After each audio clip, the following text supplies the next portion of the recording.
And yes, I think we can start. So welcome back, everybody, for this afternoon session of day 2 at e-Rum2020. My name is Riccardo Porreca from e-Rum Solutions, one of the organizing partners of e-Rum2020, and I've really been enjoying the crazy journey until yesterday, and then in this first day and a half of conference. It is actually a great pleasure for me to kick off the second half of the main 3 days conference event. And this is now starting with a second round of invited speakers after the very first session that we had yesterday on day 1. So let me quickly remind you what the format of the invited speaker session is. We will have 4 speakers on stage, one after the other. I will introduce them one by one when their turn comes. Each of them will give a talk for about 15 minutes, and we will tell the speakers when they have about 1 minute left with a sound like this. Let me also remind everyone that there will be no Q&A on stage, and also we will not really be using the chat for Q&A explicitly, but actually each of the speakers will be reachable and approachable for questions and discussions in dedicated Q&A rooms in the session area, and this will start after the full round of talks is over. So I think we can then kick off with the speakers. So it's a pleasure to introduce our first invited speaker, Ioannis Kosmidis, today. So he should be appearing soon. Okay, hi Ioannis, welcome on stage. Perfect. Yeah, great. So I can start introducing you while you start sharing your slides, but you set yourself up. So Ioannis is a reader in data science, affiliated with the University of Warwick and the Alan Turing Institute in the UK.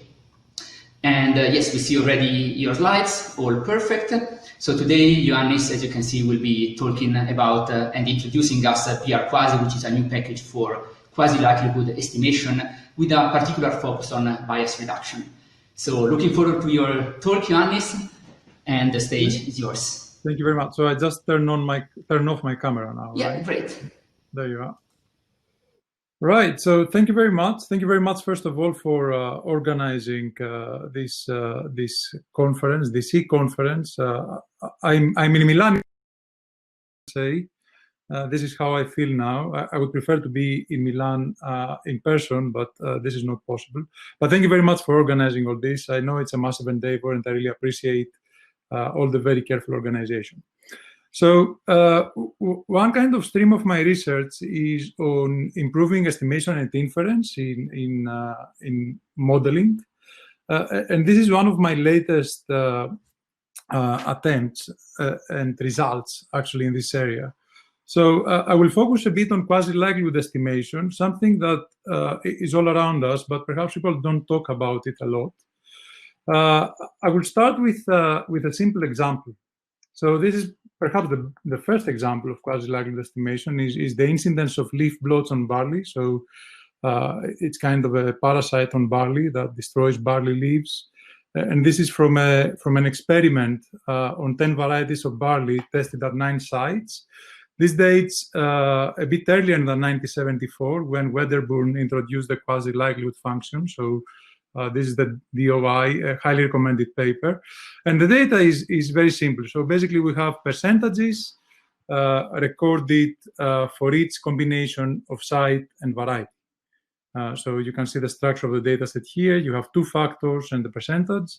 Actually, I chose this data set because I can show it on a slide, right? So this is not common nowadays, but I always kind of make a joke and use small data sets. So here is like the data. So you can see like the varieties on the panels, and you can see the sites on the x-axis, and you can see the percentages on the y-axis. So as you can see, there is great heterogeneity across varieties. Also, there is heterogeneity within varieties across sites, right? So it's a very complex analysis situation. So if we want to understand the effects of site and variety, we need to be very, very careful on how we capture this heterogeneity. One solution of doing so is to go fully parametric. So the beta distribution is perfectly fine for modeling bounded response data, bounded domain data. So here we have percentages, for example. Here you can see the beta density in a very special parameterization in terms of its mean mu and the precision parameter phi. So the larger phi is, the smaller the variance is.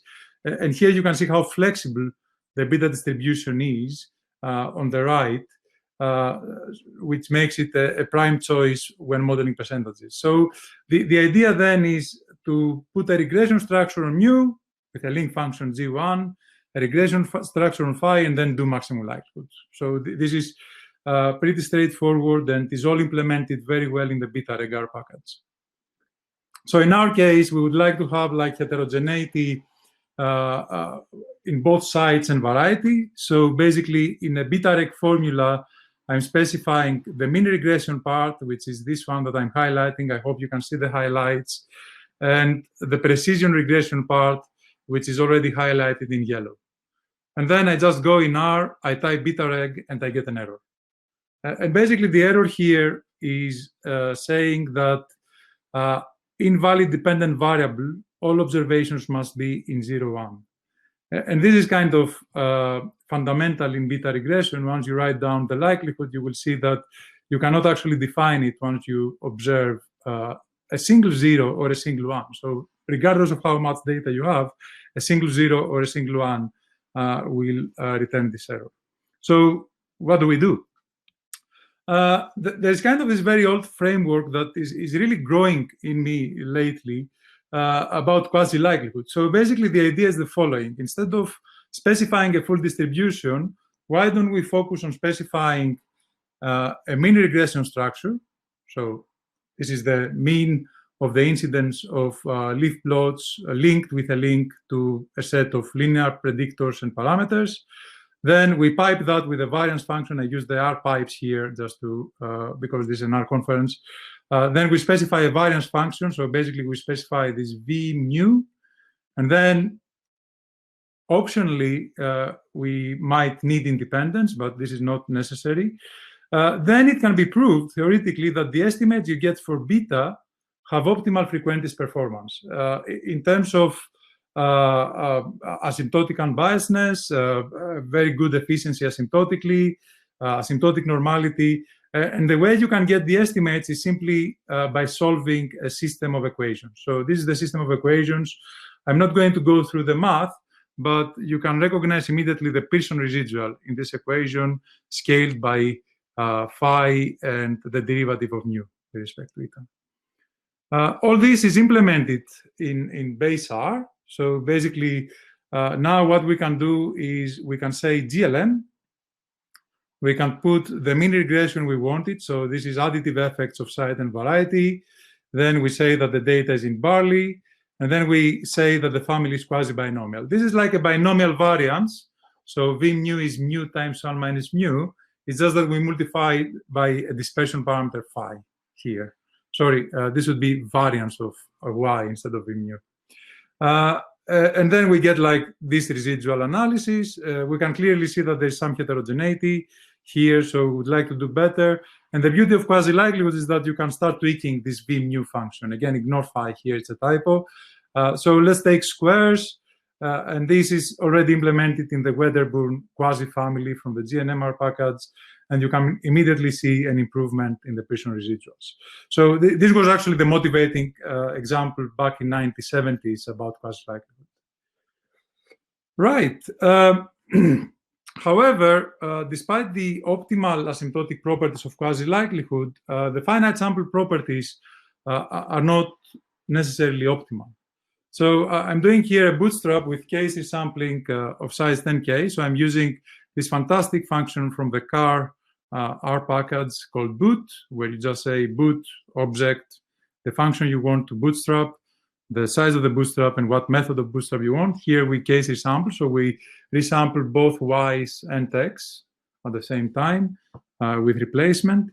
And then here is the biases that you get from the bootstrap, so the estimated biases. So as you can see, some of the biases, so for example, variety 3, they have pretty sizable biases compared to the size of the estimate and the size of the standard error.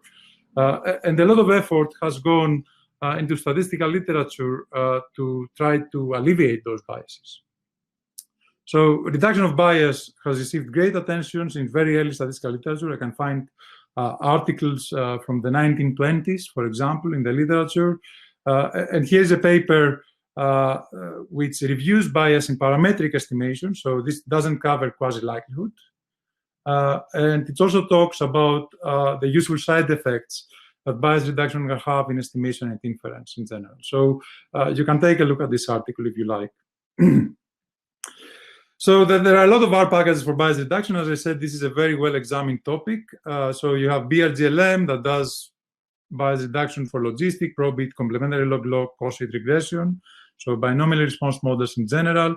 Again, in all these cases, we need to specify the distribution fully. And you have like a very nice side effect here that the estimates are always finite, regardless if the MLE is infinite, so when separation occurs.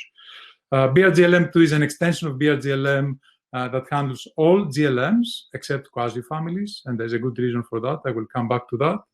Logistef does logistic regression. BetaRec does bias reduction in beta regression, which is also very helpful in that context. Cox PHF does Cox regression, and there is all sorts of packages trying to improve the bias of estimates in the R ecosystem.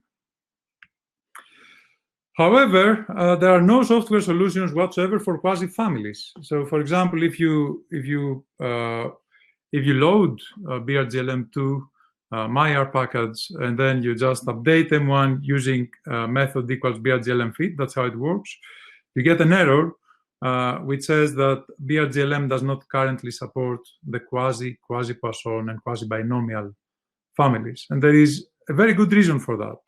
So standard bias reduction methods depend on derivatives of the log likelihood, which perhaps we can get anyway, but also they depend on expectations of products of those or some simulation under the model. And when we're using quasi-likelihood, this is exactly what we don't want to specify, the model. So basically, we cannot really provide support with a new method, without a new method. And this is what I'm talking about here. Before I go to the new part, someone might ask the standard question whenever we are faced with a problem in inference. Someone in the room asks, what about the bootstrap, right? So, well, you can get bootstrap correction in the estimate. So here's what I do here. I just take the results of the bootstrap I ran earlier, and then I just subtract original from the estimated bias from the estimates. And these are the estimates with improved bias. Actually, you can prove that these estimates have reduced bias. Peter Hall has proven this back in the 80s. However, bootstrapping takes a while. So even in this small example, bootstrapping to get just a set of estimates takes about half a minute, which is not good enough. Imagine in much larger models.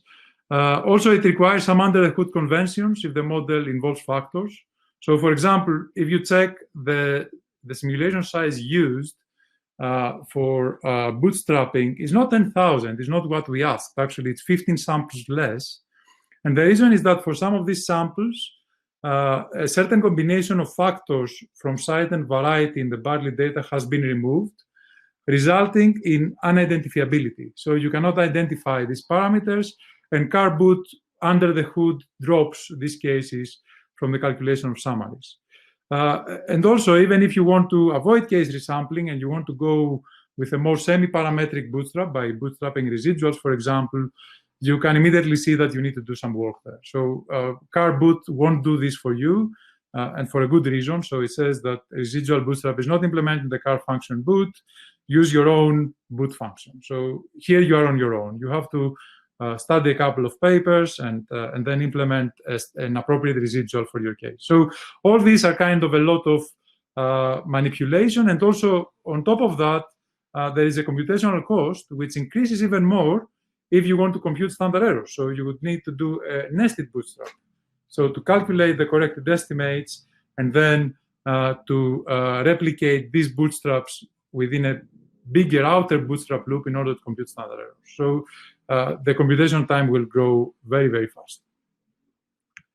So is there any way to reduce bias that depends only on the quasi-likelihood equations, does not require the full specification of the data generating process, does not require resampling and or ad hoc conventions, and that has the same computational complexity as quasi-likelihood estimation? This seems quite a lot to ask from a higher order asymptotic improvement method, but luckily and surprisingly actually to me, the answer is yes to all 4 questions. And this is what I'm going to talk about now in the remaining time.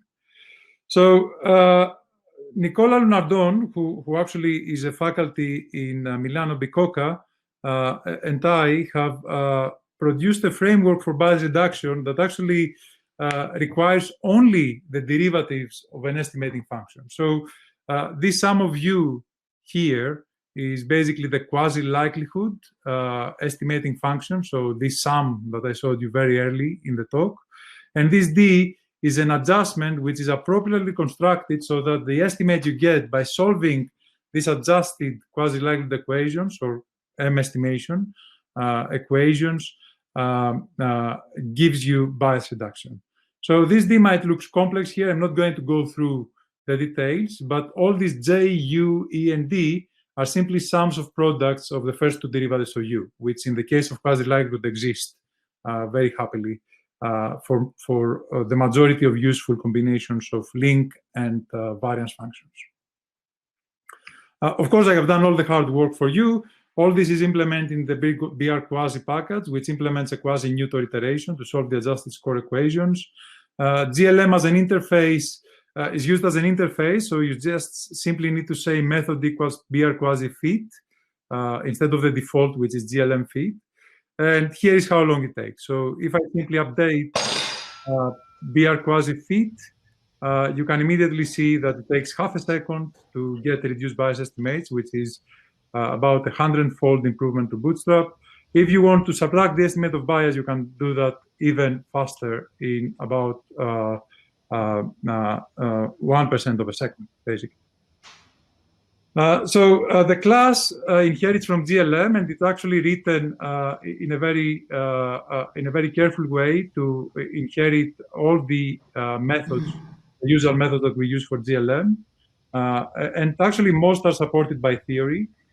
I can hear someone actually in the talk. Oh, right. So it can directly integrate into packages with GLM methods, which is very important if you're setting up pipelines that use quasi-likelihood estimation, for example, which I have done in some of my more applied projects. So you can use LM-test, CAR, MAS, and more kind of tidy solutions like Insight, Parameters, Broom, Modeler, name it.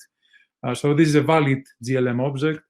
Just to give you an example, we can glance M1 using Broom, and we can glance also at M1 BR using Broom. Of course, you don't get log leak AIC BAC because there's no log likelihood in quasi-likelihood estimation.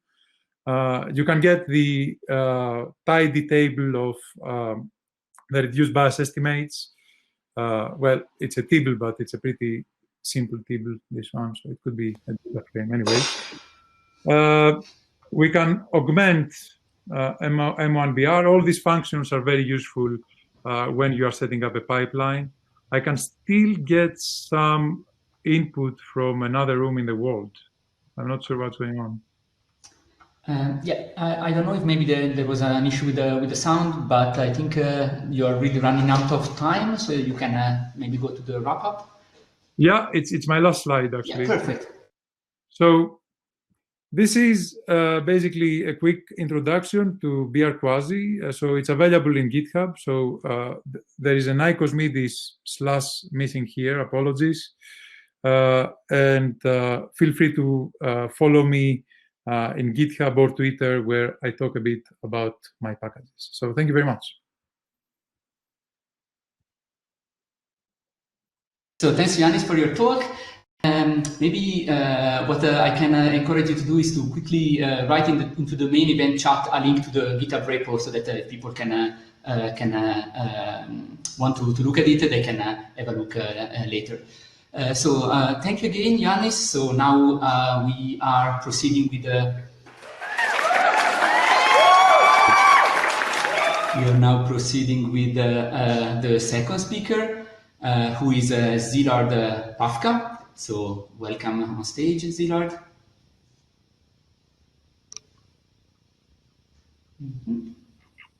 Okay, hi Szilard, welcome. Hi, and thank you for having me, and for all of you attending. And to the organizers, grazie per tutto il lavoro con la conferenza. Oh wow, I'm impressed, Szilard. Even more impressed. Thank you. So you can start sharing your slides, and in the meantime, let me tell a few words about Szilard. So Szilard is a chief scientist at Epoch in California, and in the LA area, he is very active in the community with organizing meetups and events around data science and machine learning. Szilard is also very well known for his 1,000+ stars GitHub repository for machine learning benchmark, and we have often the chance to hear him at events like e-Rum today, where he very often, and he's very happy to talk about hypes in AI, deep learning, big data, and I think today is no exception. So we are looking forward to hear your 2020 updates on some of these topics. All right, thank you so much again. So, and thank you for the introduction. So I can skip the slide, and I have a little legal disclaimer. So, if I was in Milan, I would ask people to raise hands if they heard of deep learning, and of course, everyone has heard of deep learning. But now I'm here to tell you about something better than deep learning. Despite that in the media, all we hear for the last 2-3 years that deep learning is the best machine learning algorithm ever, and it beats every other algorithm that people have tried before. And it beats humans in games. It might take our jobs, and it might even destroy us very soon, who knows. So my views on deep learning are a little bit more nuanced. Indeed, deep learning is really great with image processing. It has some success with sequence and time series modeling, and combined with reinforcement learning, indeed, it had tremendous success in virtual environments such as games. But real world is a little bit different. AI, I don't know if deep learning will ever solve AI. It might be a little component in it. But for sure, we have many other algorithms in machine learning that we have been using for 20, 30 years in businesses and in many other industrial applications, such as fraud detection, credit scoring, marketing analytics, insurance, telecom, manufacturing. So machine learning, all the other algorithms have been already very useful even before deep learning. So the question is, if we use deep learning in this application domains, are we gonna get better results than compared with all these traditional algorithms? So I tried this for work, and I cannot talk about that, but I also tried it on some public data sets, and I talked to deep learning experts trying to beat gradient boosting and random forest on these other data sets, and I couldn't really tweak and find deep learning architectures that on these tabular data sets, like the public airline data sets or any other business application, structured tabular data sets, deep learning couldn't really match many of these other old algorithms. So, but I think a better way to put it is Tianqi Chen, who wrote XGBoost, which is the most popular gradient boosting algorithm, and also he wrote MXNet, which is a very popular deep learning implementation. He looked in 2016 at all the Kaggle from the previous year, and he says that about 2/3 of Kaggle were won not by deep learning, but by gradient boosting. And this happens to be exactly those kaggle that had tabular structured, this kind of businessy data. So my version of the slides showing the deep learning beats every other algorithm looks kind of like this. And by now, a lot of other people know this and they are talking about it. For example, Kaggle CEO Anthony also has talks that he says that in Kaggles, on tabular data sets, usually XGBoost and the other boosting algorithms perform better than deep learning. So this is nothing really new, and it's not surprising. And there are papers even back from 2006 that had compared various algorithms on a lot of data sets.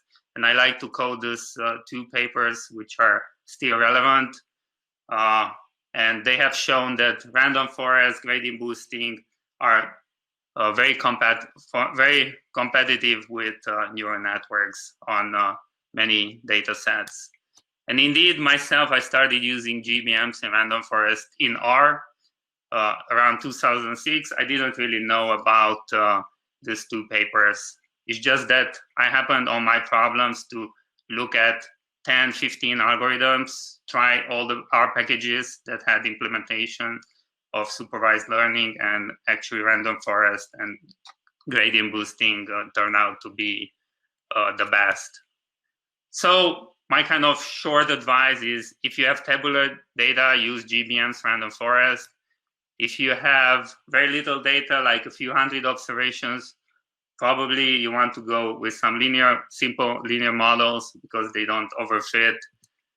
If you have a lot of data, big data, really like billions or more records, then even neural nets, GBMs will be computationally infeasible, so you will have to go back again to linear models.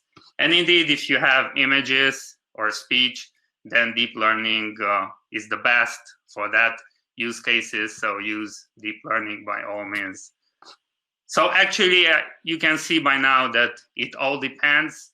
The title of this talk was a little bit of a clickbait. Like gradient boosting is not better than deep learning, is better than deep learning on some data, mostly on tabular data, but also deep learning is really the best when you work with images, for example. Another approach would be to try them all. There are basically like 4 or 5 algorithms that usually are at the top. So take your data, try all these algorithms, see what works the best on your data. You can also do a lot of hyperparameter tuning. You can do ensembles, do many models and combine them. And quite a little bit unsexy. Everyone talks about algorithms, deep learning, gradient boosting, blah, blah, blah. But in fact, feature engineering is most often what gives the biggest boost in model performance. And sometimes the accuracy of the models is not really the most important. In a project, sometimes you don't like black boxes. You need a model that's explainable for various reasons, legal or regulatory or some other reasons.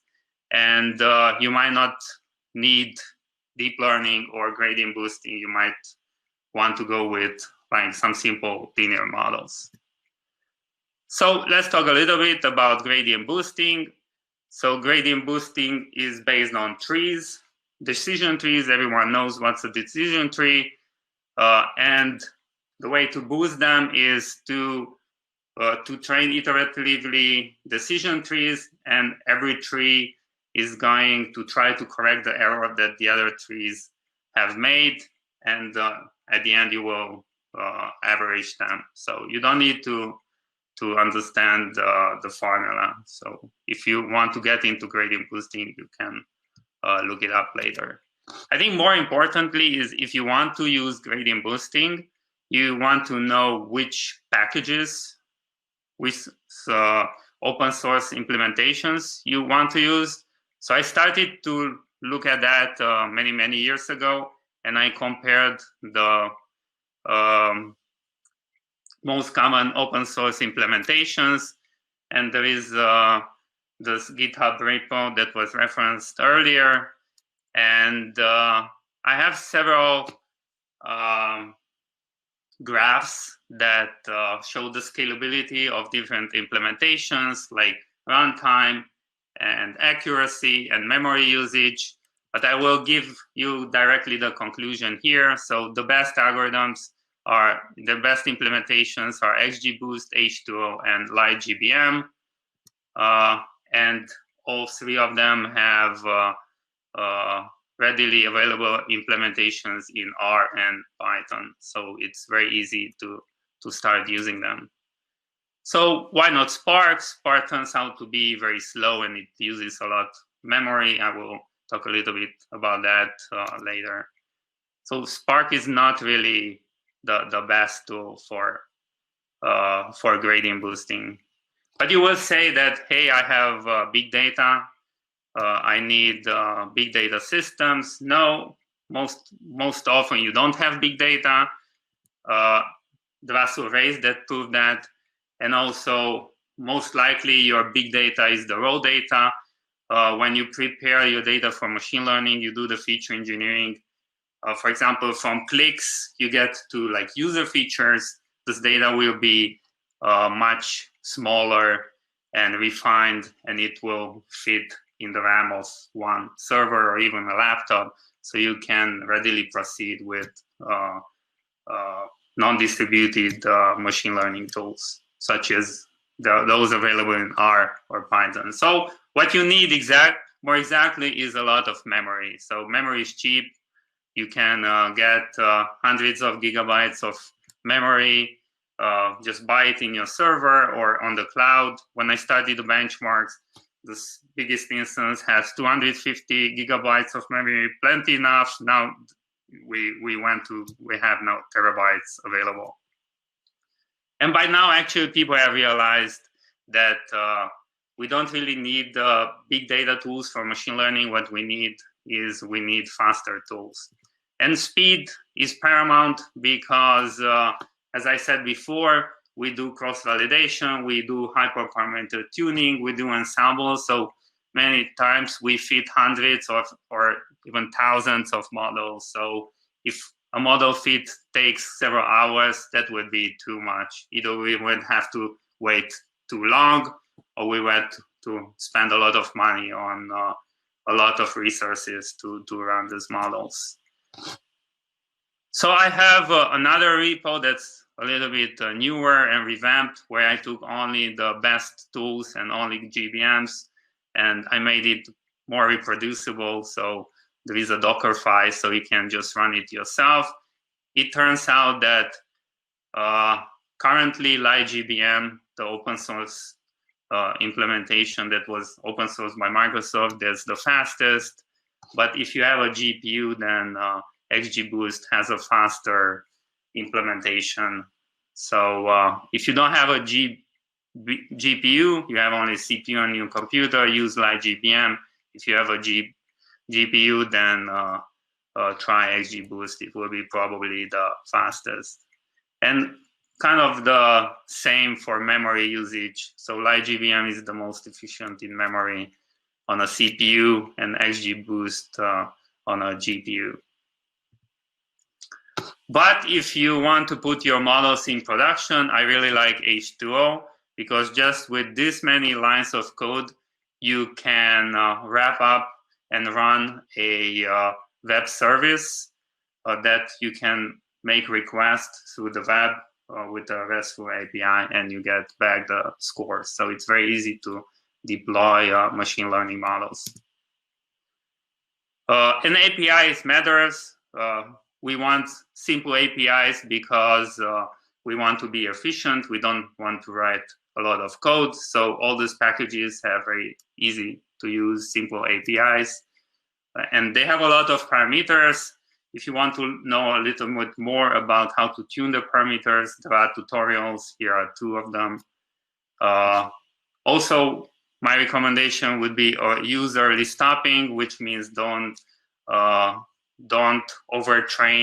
your GBMs. Just as with neural networks, you don't want to overfit. If you train them for too long, too many iterations, too many trees, you're gonna overfit. And all these 3 packages I was talking about, XGBoost, LightGBM, H2O, they all have a parameter you have to specify, and it's gonna do early stopping for you. So kind of a summary comparison of all the features here. If you have a GPU and you want the fastest training, use XGBoost. If you don't, use LightGBM. If you want things in production, use H2O. And by now, people have realized that these are the 3 best. So I did a quick poll, and it seems like most people are using this. And this is pretty much the solution to having good models.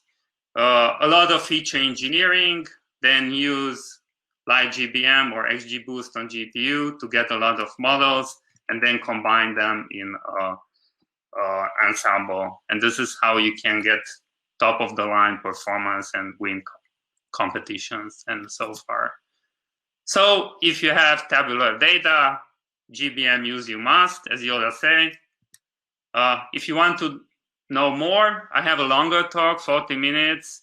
It's on YouTube, you can watch that, or I have some more other talks that you can find with links here from GitHub.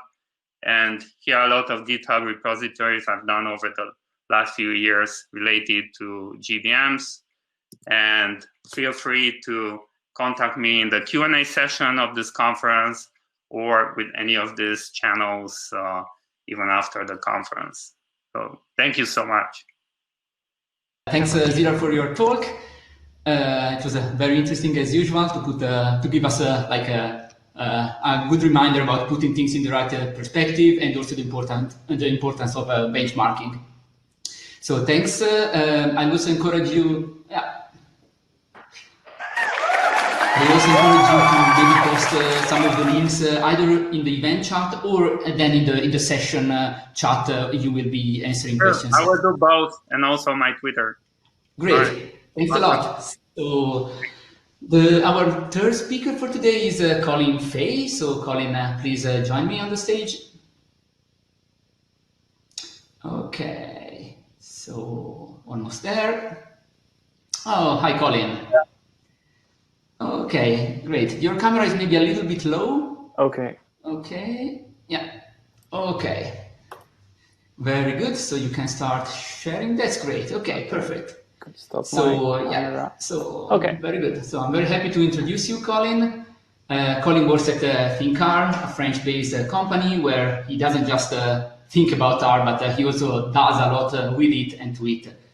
He's also particularly well known for the Golem package, and in general for his work on engineering production-grade Shiny apps, which is also the title of a book, I think, coming up as a published book this year. Yeah. And finally, Colin likes to describe himself as a hyperactive open source developer and a metalhead. So, Colin, the floor is yours. Okay, thank you. Thank you. First, thank you to e-Rum for inviting me, and thank you for everyone for joining for this. So the good thing about the online session is that when I'm gonna be making jokes, I'm just gonna assume that if I don't hear any laughs, is because your mics are turned off, not because my jokes are bad. Okay, so a little bit about me. So I work at a company called ThinkR. We are based in France. We do everything related to R engineering and a lot of sending R into production. You can find more about me on the ThinkR website, on my Twitter account, on my GitHub, and also on my personal website. But as I only have 15 minutes, I'm going to go on. So quick introduction about ThinkR. So we do data science engineering focused on R. So a lot of training and also software engineering and R in production, and also consulting. The three last bullet of this list are linked to what I'm going to be talking today, because when we are doing software engineering, we do Shiny apps, and we also send these Shiny apps into production. And we are also doing consulting on Shiny apps that are to be sent to production. So today, I'm going to talk about testing application and more specifically about testing Shiny apps, but in a more broader sense about testing application. Because, you know, there are two states of unit testing. The first is that you don't fail your unit tests if you don't have any.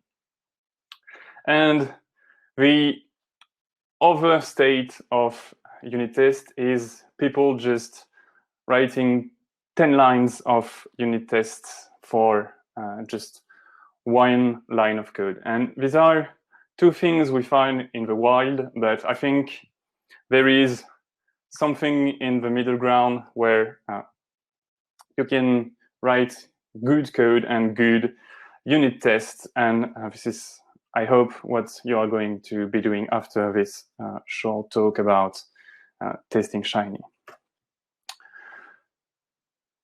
So testing Shiny, why would you want to do that? What are you testing and how will you be testing a Shiny app? First of all, when you are starting a project,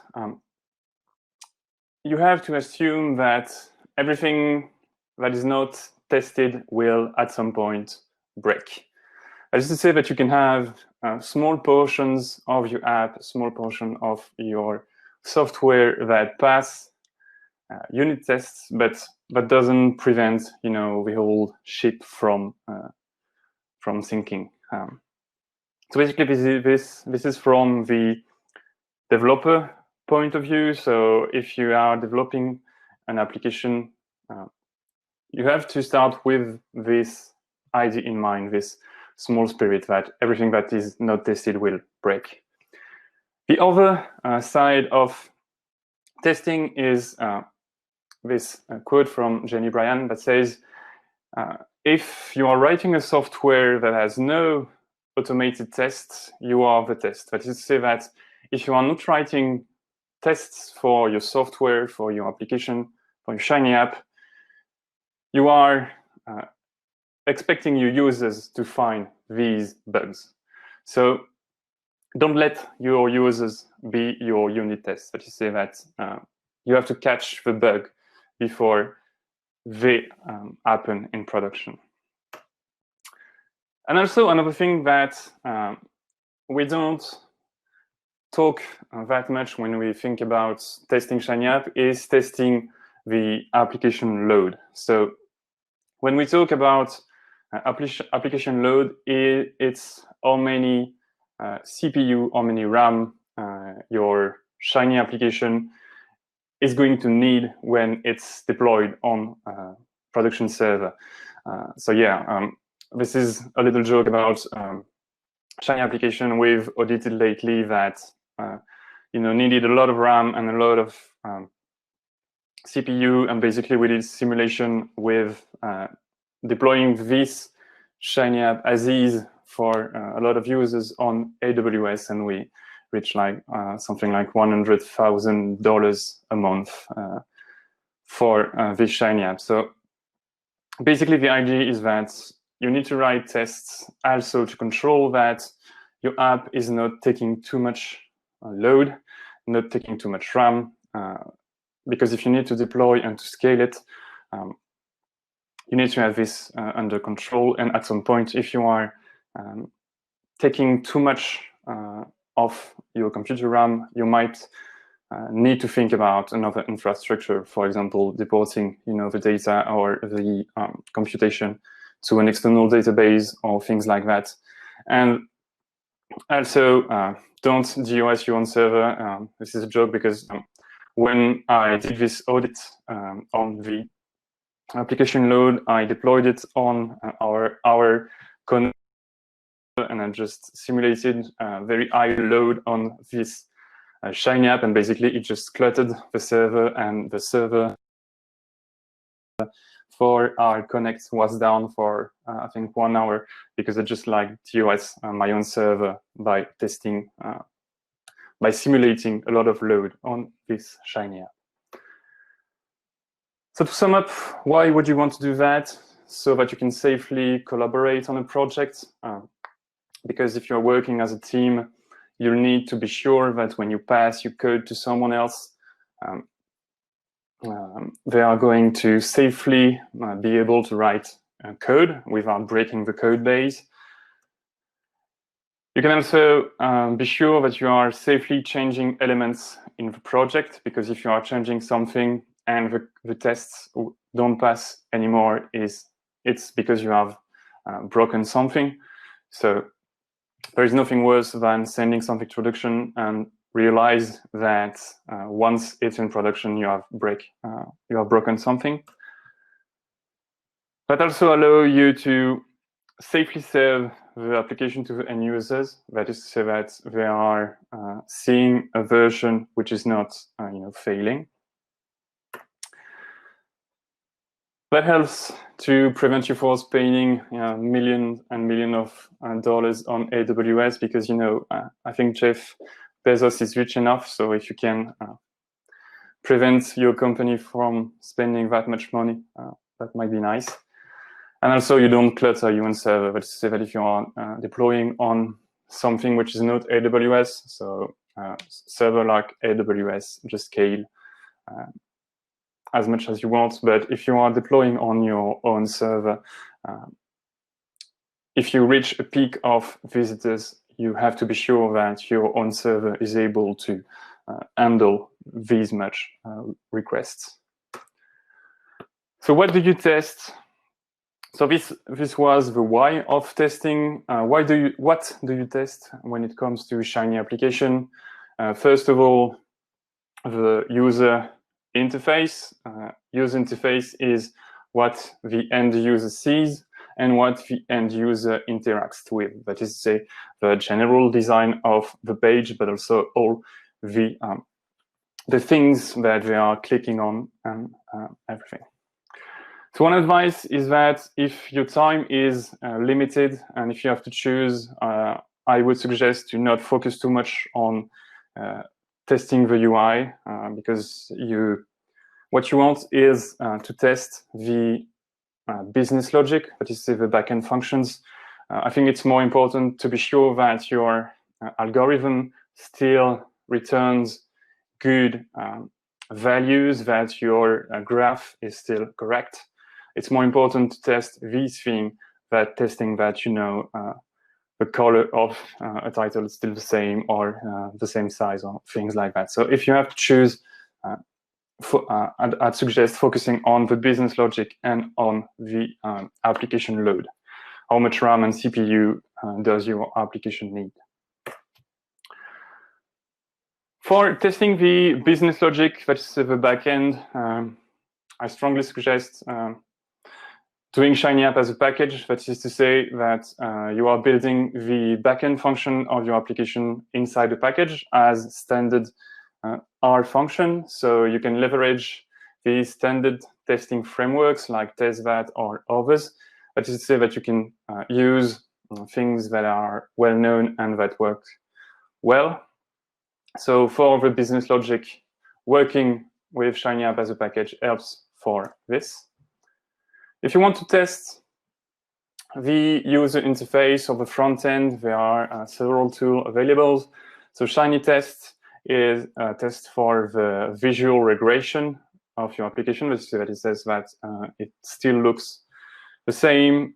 Puppeteer is a command line tool that mocks a web session. So it's written in Node.js. Basically, what it does is that it connects to a URL and mimic a user focusing, clicking, things like that. And there is another package that I've written, which is called Cry, which is a tool to drive Shiny sessions. So it's a wrapper around Cree, which is a wrapper around Chrome headless in R. So this is an example of using Shiny Test. So Shiny Test allows you to record your app, take snapshot, and replay these tests. Puppeteer on the other end is, so it's written in Node, and the cool thing is that it can be written in a script. So basically, I'm not going to explain this code, but it connects to a URL and wait for things and click. And the cool thing is that you have a Chrome extension that can record your session and give you the script at the end. So basically, you can replay it more easily. Cry on the other end is a way to programmatically do what Puppeteer does. So basically, you are launching a headless Chrome.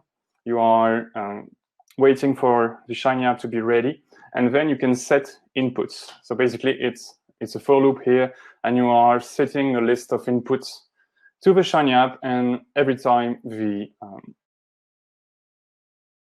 checks that Shiny is still running. So the cool thing is that you can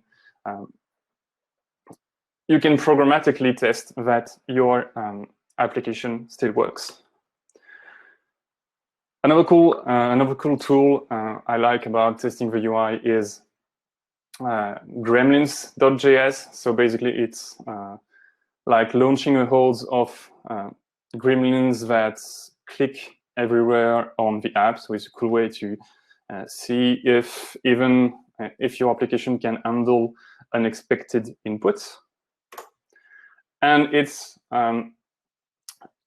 inside Cry. So if you're launching a Cry test, you have a function called gremlin hold that mimic this behavior. So it mimic gremlins.js. If you want to test the app load, you have Shiny load test, which is a native R package with a CLI that record and replay load tests. Docker stats is another package that gets the Docker stats inside R. And of course, if you are combining this with Cry or with Shiny load test, you can mimic a connection to a Docker container and watch the Docker stats. So this is the example in the next slides. So the slides are going to be online, so I'm not going to talk about all this code, but basically you are connecting to a Shiny app, and you are recording the load needed by the app. So this one is with Shiny load tests. This one is with Docker. Okay, so yeah, I'm gonna put all these online. So this one is a combination of setting random inputs and taking the stats. And this one is ggplot of the load and the memory usage of setting 10 inputs inside the Shiny app. So it's a cool way to track how your Docker container behaves when you set inputs. Okay, so to conclude, I'm going to put this slide online, so you're going to find all this information, and also inside this Engineering Shiny book. Thanks a lot, okay. Colin. Thanks for the very useful, as usual, insights into a good way of doing Shiny. So with this, we're running a bit late, so I will quickly switch to Robin. So Robin, please come while I introduce you. So Robin Lovelace is Associate Professor of Transport Data Science based at the University of Leeds in the UK. He should be with us very soon. And his work and interests mainly involve transport modeling, and he is well known in the community for his open source book, Geocomputation with R. And so, Robin, you can share your slides. 15 words, the floor is yours. Okay, great. Can you see my slides okay?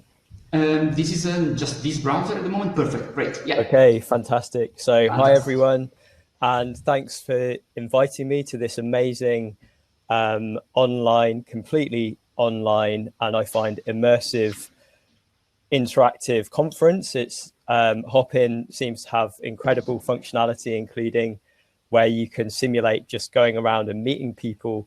So it's as close as you can get to actually being there in person in Milan, as we all wish we could be. I'm going to talk about how you can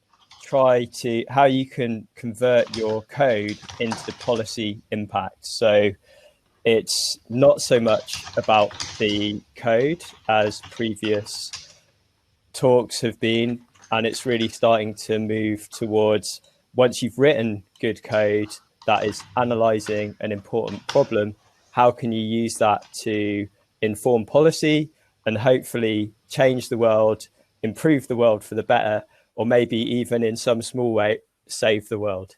So I'm going to talk about an example of transport planning, which is my area of research focus, I should say, and all of it's going to be made available online. So yeah, that's the topic of my presentation, and to some extent the code that I'm going to be talking about is relatively simple. I have written large shiny applications in the past, but the example that I'm going to be presenting, which is demonstrated in this little GIF here, is all based on static code. So that saved a huge amount of time in terms of system administration on a back end. And I'm going to talk a little bit about this approach, but more about the thinking that goes into it.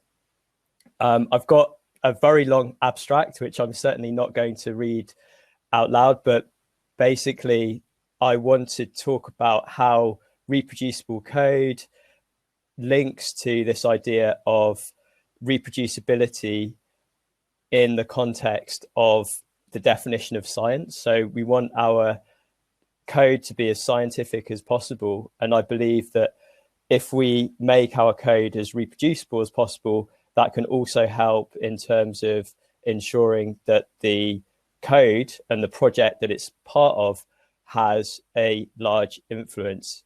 So a little bit about me. I am an environmental geographer. I learned R during my PhD, and I now work at the University of Leeds in the Institute for Transport Studies. In the bio for e-Rum, I had a rather sedate photo, so I thought I'd put a slightly more interesting image of me here. So I love open source software. I really like biking and promoting cycling, and I also like BMXing. So this slide encapsulates some of the things that I'm into. And in terms of how we can use code to inform policy, I'm going to focus on a very recent example that was only completed 2 days ago. So this is fresh out of the oven, so to speak. And the tool is called the Rapid Cycleway Prioritization Tool. So I'm going to start with a concrete example and then use this example to represent some of the thinking that goes into how you can write code and how you can ensure that your code has maximum impact as possible. So can I just ask you to turn off your camera so that people can really see all your nice graphs, etc., full screen on the stage? Thank you. Yeah. Okay, so it should now be full screen. Yeah, okay, great. Thanks for that. So yeah, you can see here that basically you've got loads of squiggles on the map. These represent big cities in England, including London, Birmingham, Leeds, where I'm based. And that's fine. We could have done this analysis on our own computer. We could have even written a paper on the topic, but would that have had any influence on the real world? Well, probably not. So the question is, how can we convert our data analysis project into something that has a big impact? And the first take-home message is that communication is vital.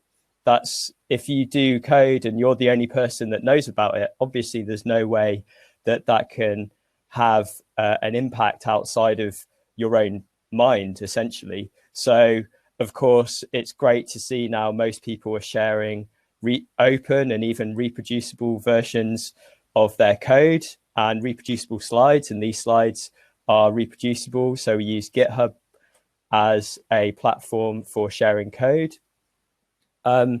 We've also, and that's more for developers, because most people, certainly policymakers, don't even know what GitHub is, let alone have an account and be able to interact with it. So we created a nice web application here. And as I say, I've I'm the lead developer of the propensity to cycle tool, which was created about 3 years ago. And that is a complex Shiny application. And for this tool, we had a very tight deadline. We had to go from starting the project to completing it within 4 weeks, because this was part of the UK government's COVID-19 response. And so we did everything with static HTML, and to overcome the problem of you cannot serve the entire results in a single web page, we broke up the study area, which in this case was England, into the regions of analysis. So, and you've just got a little static map here created with the tmap package, which has a wrapper around leaflet, and that allows you to go to any region within England, and then you can see yet another static map, and you can see these results. And that's essentially how we've got the work out there. It is relatively simple, but I think it's very effective. So that's in terms of the technical coding side of things. In terms of getting it out there, it requires a wider range of skills and thinking beyond just the technical stuff. So yes, of course, we've provided the results as open data, which can have a big impact. But in addition to doing the technical work, we did quite a lot of communication around it. So this is a news style article that we wrote to explain the application and put it into context. So it's about relieving the pressure on public transport networks due to the coronavirus pandemic. Buses are running way below maximum capacity. And you can see here an image for London, which shows empty buses, but full cycleways. And cities across the UK and other countries are rapidly implementing these new so-called pop-up cycleways. So our web tool informs the decision-making process on how to do that. So absolutely critical to getting your work out there is to involve non-programmers. So I did a brief interview with a journalist called Laura Laker, and that led to an article on a relatively prominent website. We did a seminar where the head of active travel at the UK Department for Transport introduced it, and that ensured that we communicated the results to not just anyone, but the key audience, who in this case is local authority transport planners. And we involved practitioners. So we got someone called Brian Deegan, who's principal design engineer at Urban Movement, to talk through how you can convert the results into infrastructure from a engineering perspective. So in a way, it's about much more than just the code. And you can see here that this is being used by people around the country. So there's someone here saying, check out the results for Essex, check out the results for London, check out the results for Nottingham. So there's a real kind of citizen engagement element to this that's made possible by the fact that we are making all the results available. And we also have a kind of communication strategy. And if you want to make your code make a difference, communication is vital. And I think another example of this is the propensity to cycle tool. So if you want to see a Shiny app that was developed around 3 years ago, but is still in production, check out pct.bike. That's the other end of the spectrum. It's got a big back end. It's probably needs to have unit testing, like Colin showed us how. And I would say it's relatively inefficient, consuming about 16 gigabytes of RAM. So it's been a really interesting experience seeing what you can do with quite a simple approach that is much faster and has high impact. So I've talked a lot about the communication side. Obviously, code is really important as well. And I'd just like to plug packaging your code and making the data available. So a surprisingly high impact package that I've been involved with is the Stats19 package. And that is simply an interface to a series of CSV files that provide massive amounts of road safety data across England. To my knowledge, it is the largest open source of road casualty data that's publicly available anywhere in the world. And just by writing a package that makes it more easy to access, I think we've had fairly big impact, including it's been used by the UK Parliamentary Office as the source of data that they use on their website so that members of Parliament can see whether road traffic conditions in their constituencies are improving or getting worse. So that shows that just by making the data available in itself and making the analysis of the data more reproducible, you can also have a big impact. And also beyond the communication strategy, I think it's worth thinking about how you can write your code in a way to maximize impact. And I've got a whole series of words here that I think are all important, and it's difficult to say one of them's more important than the other because it depends on what kind of project that you are working on. But certainly reproducibility, the generalizability of the code. So for example, we started this project just by generating results for one city, but then we generalized the code and it can work for any city in England. That increases the impact, and hopefully we will be able to generalize the code further so it works for any city in the world, which is a technical challenge because some of the input data that we're using is UK specific, but that's something that we're working on. I've worked with a wide range of people in the team, so not just our programmers, and we've worked very closely with policymakers to ensure that the tool is as useful as possible. So that links to one of the final things here, which is feedback. So we tested the tool before we put it out there and launched it, and we changed it based on feedback. So if you're only developing it for yourself, chances are that it's going to have various biases in it. It's going to be written from the perspective of an R programmer who is going to want something quite different than from the perspective of the potential users of the package.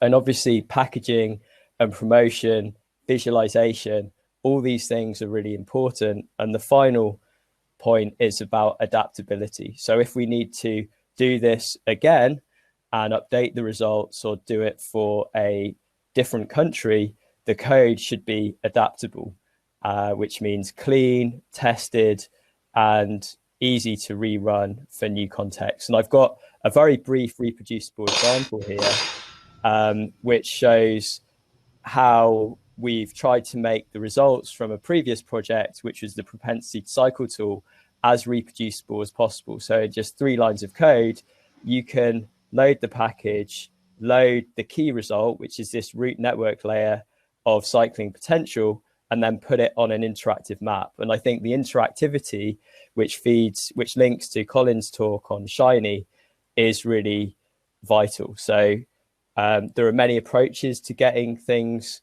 interactive, and MapView is just one example of amazing visualization packages that you can use. So that's a little bit about maximizing code impact. Another example, which is really a work in progress, and this is more on the kind of cutting edge R development side of things.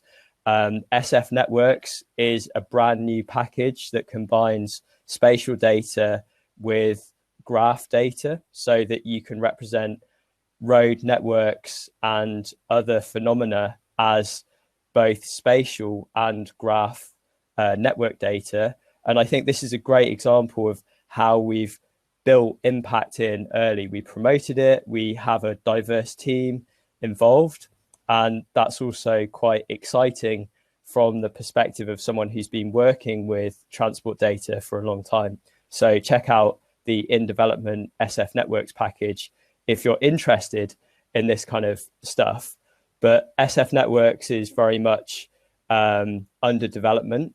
And if you are interested in R for transport planning, which I think is an area in real need of reproducible research and a more kind of data-driven approach, you can just get started by installing pretty mature packages at this point. So SF can give you geographic data analysis capabilities. ST Planner can be used for a range of transport planning purposes.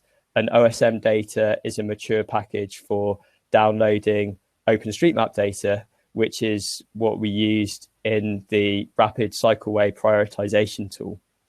So the final thing to say is engage with the public. So I put out this tweet as well, just to show what the aim of the package is. So it's about much more than just developing code. For me, it's about creating safe, healthy cities, and the kind of interventions that are going on are really exciting at this point. So that's just a bit of advocacy.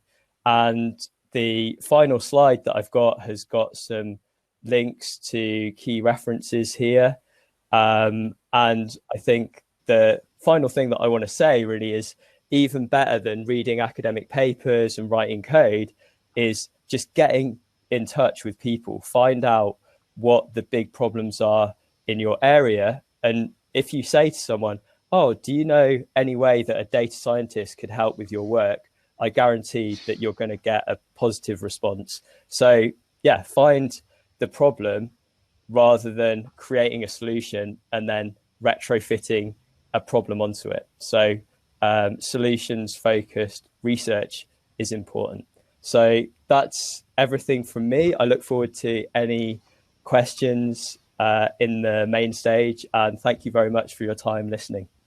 Thanks to you, Robin. Actually, you brought up a lot of very interesting insights and topics which are available for a number of projects. And I'm just calling Colin back on stage to basically have a shared round of applause because he missed his own. So Colin, you can come in. And yes, he should be with us soon. Hey. Okay, Colin. So Andrea, can we have another round?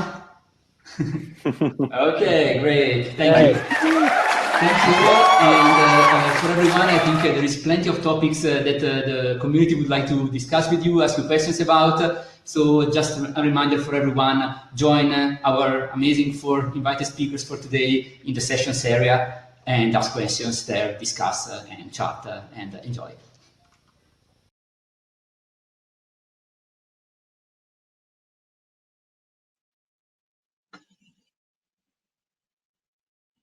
Hi.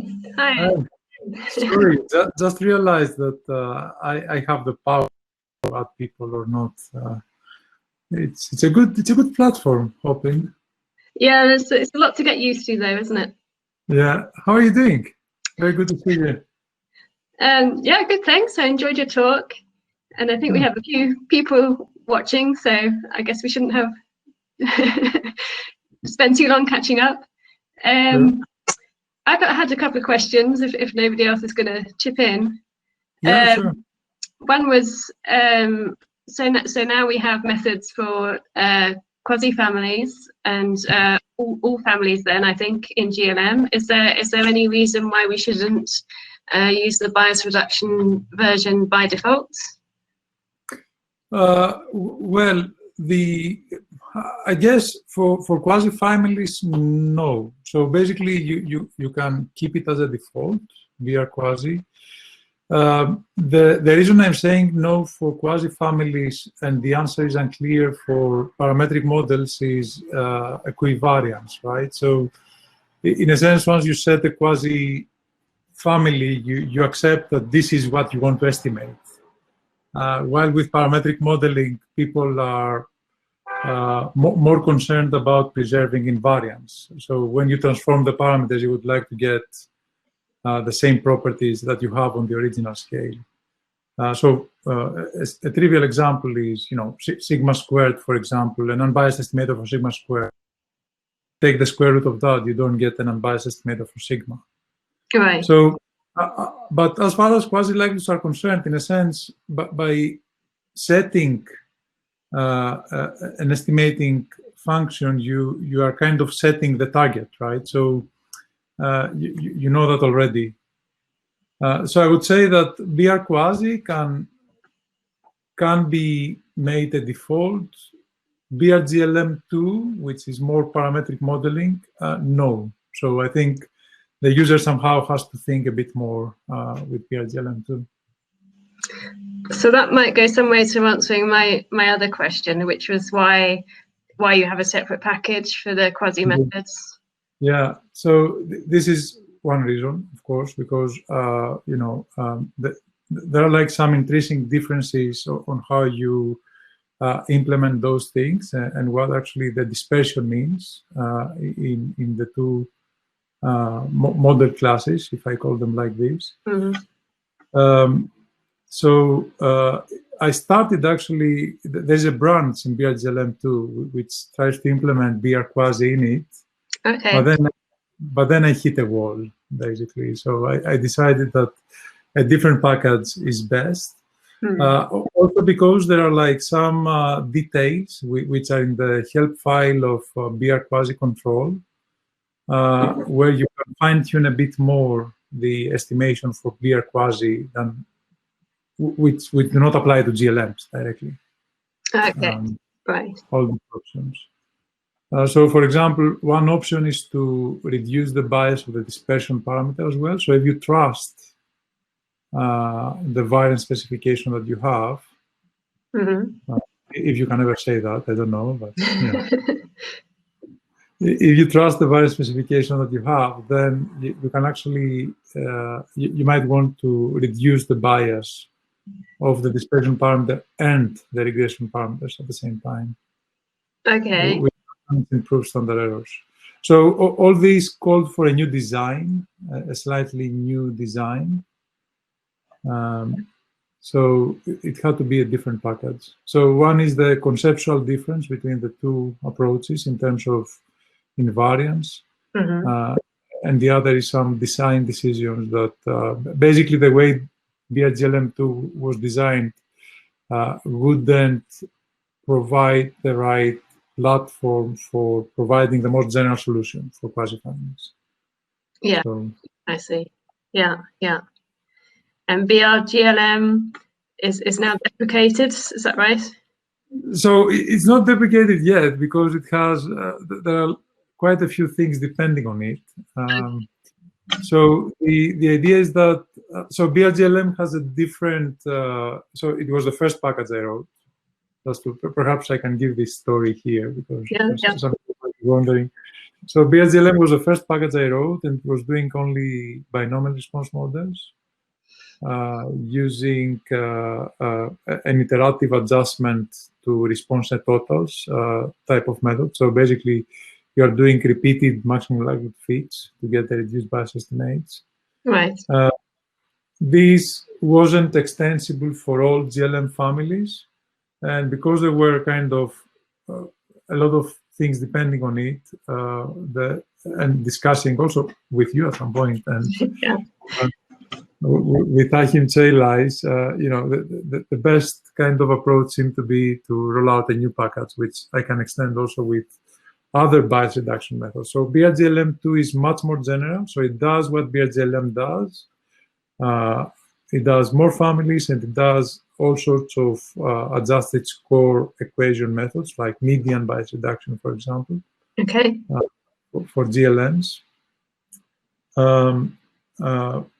But brGLM is already there and a lot of things depend on it. So at some point, brGLM2 has matured quite a bit. So at some point, I might consider kind of deprecating brGLM as a package and moving to brGLM2, but I would have to do this in a very organized fashion. So contact developers and actually, so what I would like to do is to check any package that is using brGLM, how they use it and how they depend on it, and also provide the direct alternatives. So make a pull request, for example, if they are on GitHub, on how they can switch to BRGLM2.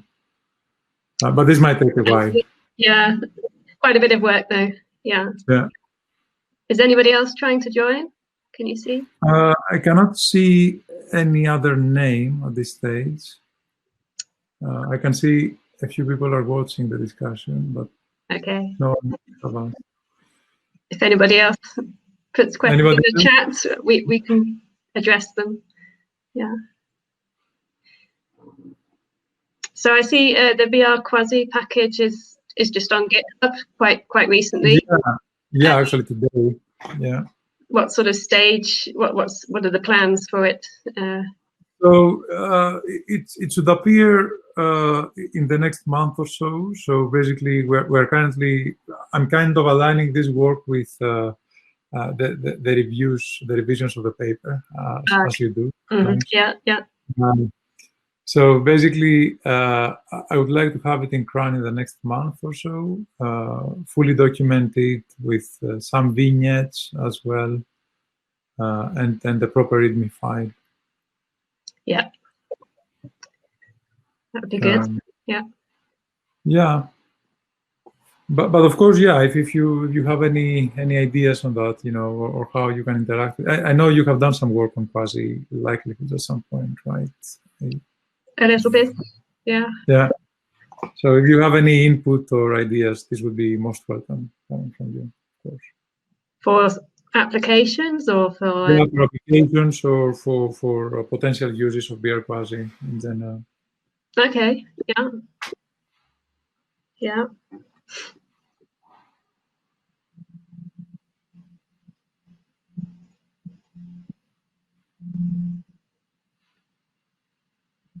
So another piece of software that might be coming up soon is an extension of the TMBR package. So basically, the idea would be for the user to provide the template of the estimating equations they want to use for their modeling problem.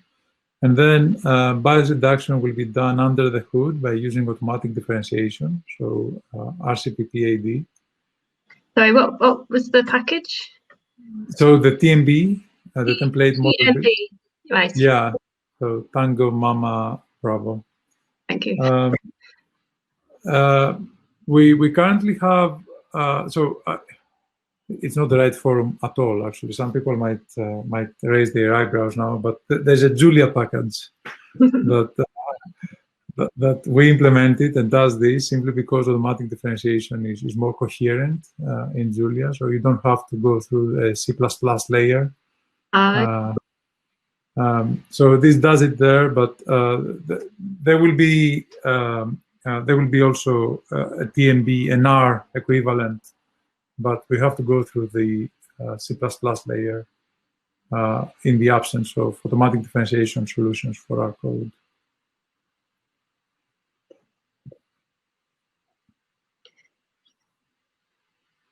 So that's the next big project, is it? Yeah, but that's quite a lot of work, actually. So if someone can provide an automatic differentiation library in R, a native automatic differentiation library, that would be great. But I think there are like language limitations for that. Right, I'm not sure. Yeah. So it's multiple dispatch, for example, that helps quite a lot in Julia. Oh, okay. Yeah. Yeah.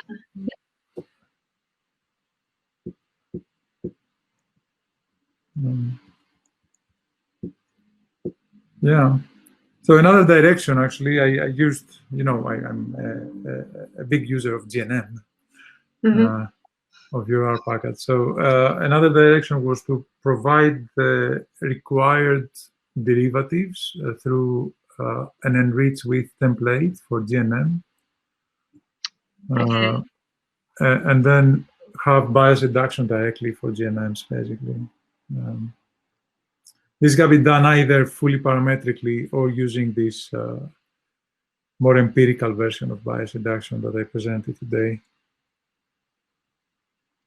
Yeah, that would be useful, but yeah, how easy it's going to be to interact with GNM.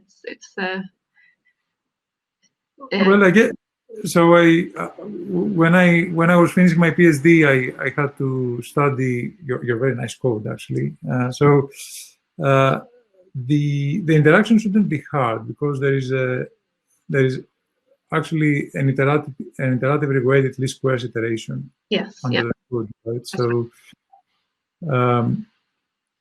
there are two options, perhaps. So one is to provide the adjusted working response. So because you can re-express all this stuff as adjusted working response problems, and then you just add a switch at each iteration, which says that if BR is true, then take the working response and add this to it, and this would work actually. So that's something I can try and make a pull request. Or is it in RForge, GNM, or it's on GitHub? Yeah. Oh, it's on GitHub already. Okay. Yeah. So I might make a pull request on that. Yeah, sounds good. Yeah. All right. So, anybody else wanting to join the discussion? I think we scared people away. Perhaps. Apologies for that. It's difficult. In some ways, it's nice to be able to have a deep conversation with one speaker. On the other hand, it's hard to choose which room to go into. And yeah. Actually, to be honest, I would like to be in the other rooms as well. But do you want to swap and see if they're still there? I'm not sure what time this was going on to. Maybe we've already used the time. Yeah, I think it was 20 minutes. Let me check. Oh, it's sessions, not stages.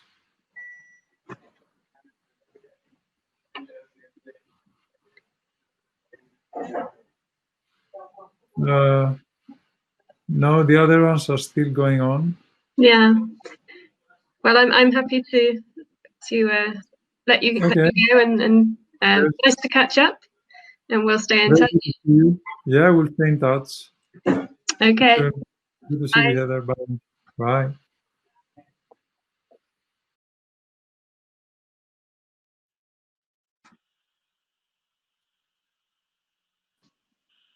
Oh, hello.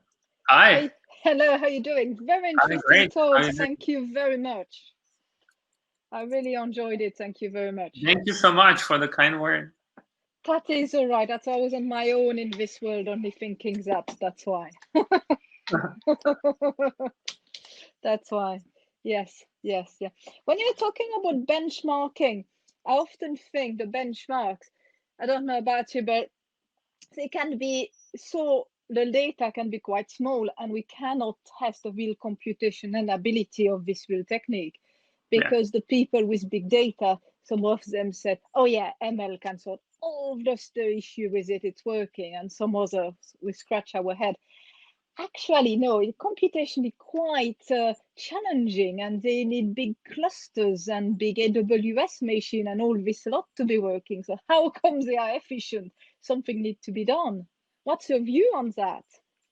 Yeah, so some people say that benchmarking is hard and it's not really possible to do it the right way. So what I wanted to do here is like a little project. 4 or 5 years ago, I had to use something for work that would be able to run on larger data sets. So I've been using random forest and GBMs for I don't know, 15 years, but on smaller data sets. So I was wondering if something would run on larger data sets, which is still not big data, it's just like millions of transactions. And then I was looking into what R packages or other open source software would be able to do the job. And it turned out that, for example, the default random forest implementation was like very slow and it used a lot of memory. It basically died at around 100,000 observations. But wow.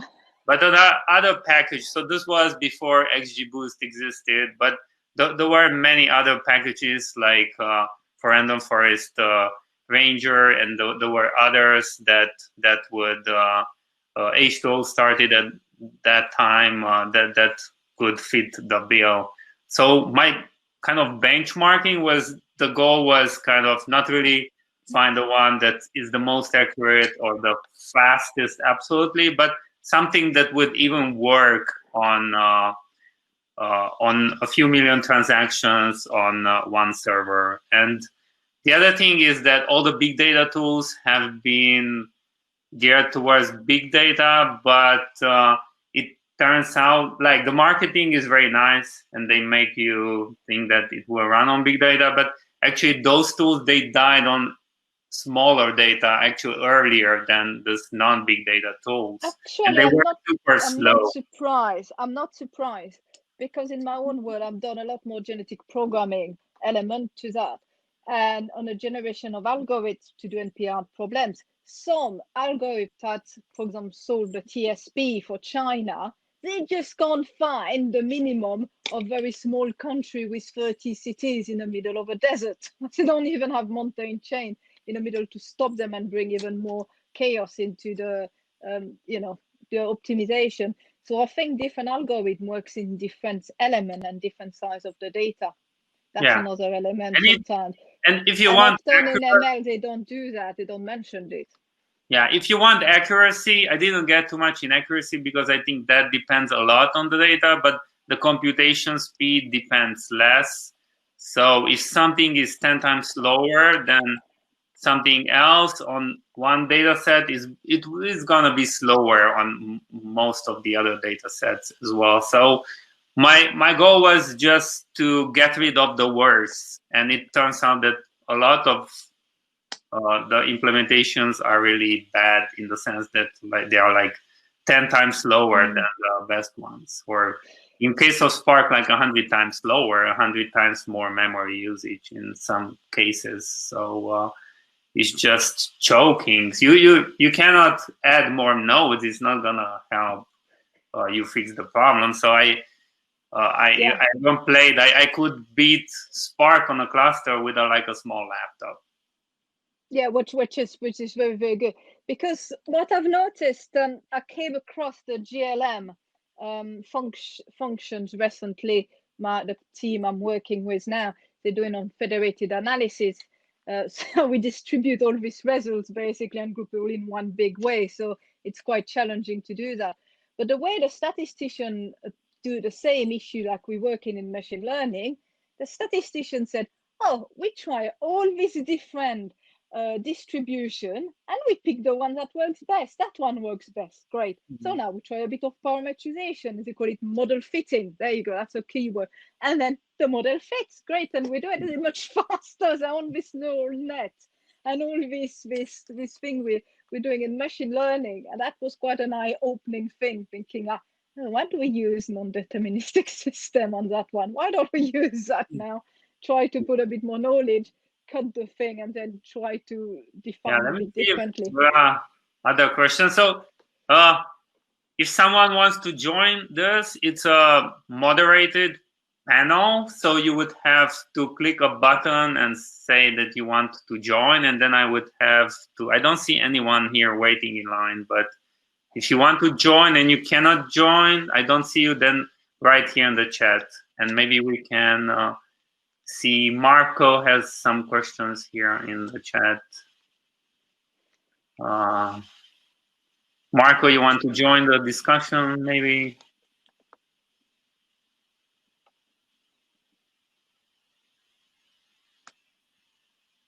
Did you follow the recent papers concerning the so-called deep double descent and neuron tangent kernels? No, I am not aware of those papers.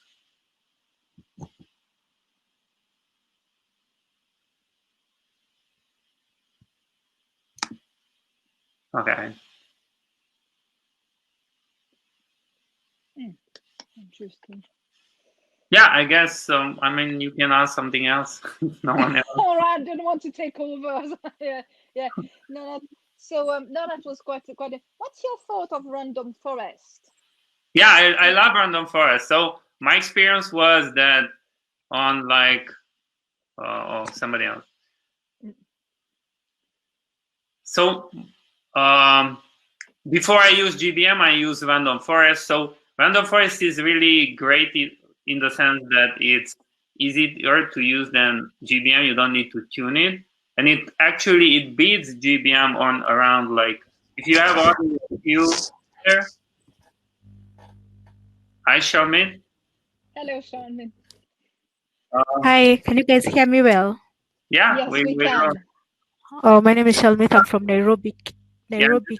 And answer this question from Patricia. So random forest, I used random forest when I had data sets of a few tens of thousands of observations. Actually, random forest beats GBM. So GBM started to be very popular with Kaggle around, I don't know, 2012-ish, and it was because the data sets on Kaggle also got bigger in the order of 100,000 data points. So in that case, GBM start to beat random forest. But I think at the very early days of Kaggles, I remember random forest was the winning algorithm because the data sets were a little bit smaller. So yeah, because of medical research. But before Shalmis asks a question, medical research in the NHS, all they're talking about now, it's random forest. And when I was starting to look at it a bit more detail, I didn't have quite a good thinking, oh, well, sometimes it's working, sometimes it doesn't seem to be working. You know, I had so much feelings by reading about it, but that's very useful what you're saying. Yeah. So I'll have a look to the all the this techniques. is more like an art than science, so we cannot really prove one is better than the other. It's more like you have to try it. I'm not language orientated. I just look at why it's working or not on a computational size rather than yes, it's all R and I want to keep to all R. I'm not like this. I'm just because I work with R now. That's it. And most of them, most of this implementation, you can use all of them from R. So yeah, that's fine. Yeah, whoop, there you go. I leave if somebody wants to join. I think we can have like 20 people on the maximum, so you don't need to leave. You can come back, Patricia. All right. I'm confused. Which is your first name? Is Shanmit? Okay.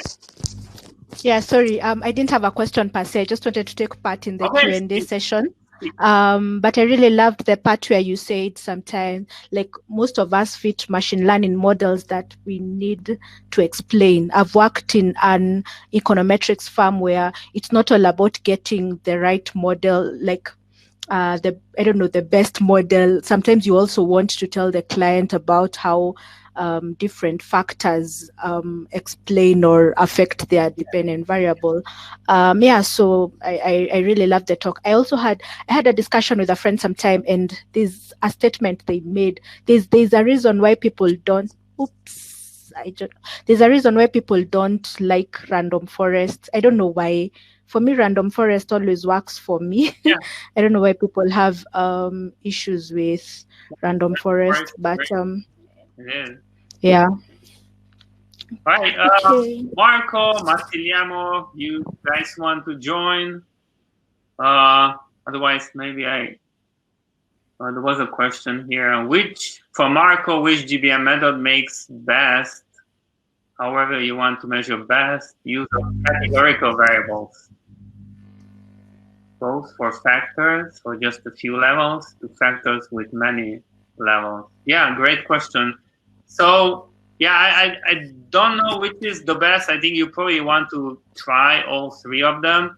There are some papers. I can try to find the link and then post it here where they compare the various implementations. So, and yeah, it's a very good question also that there are these two cases where you have a few categorical variables and then you have a few levels and a lot of levels. So like XGBoost and LightGBM, they treat categorical variables more like in XGBoost you need to do one hot encoding. In LightGBM, it's gonna encode categoricals to integers, and H2O is the one that it's kind of keeping it under the hood as categorical. So it uses this kind of bitmaps, and it can handle, there is a default of how many categorical features they handle, and the rest are basically collapsed to these other categories. How should one go about? So I tried to find a paper and post it here. How should one go about feature engineering without extensive domain knowledge? Well, yeah, that's the problem. So in my view, if you do something with images like computer vision, then the deep learning people say that you don't even need to do feature engineering, that deep learning has replaced this 20-30 years of feature engineering you had to do for pictures or for speech. And that's kind of true. But unfortunately, in this business domains and tabular data, I don't see much way around incorporating the business knowledge with like human-made features. So I don't think the algorithms or even deep learning is gonna learn the features and replace feature engineering. For example, let's say you want to model sales, and then typically in the US on Thanksgiving Day, sales increase, and you have Black Friday, and that's always is not the same day of the month.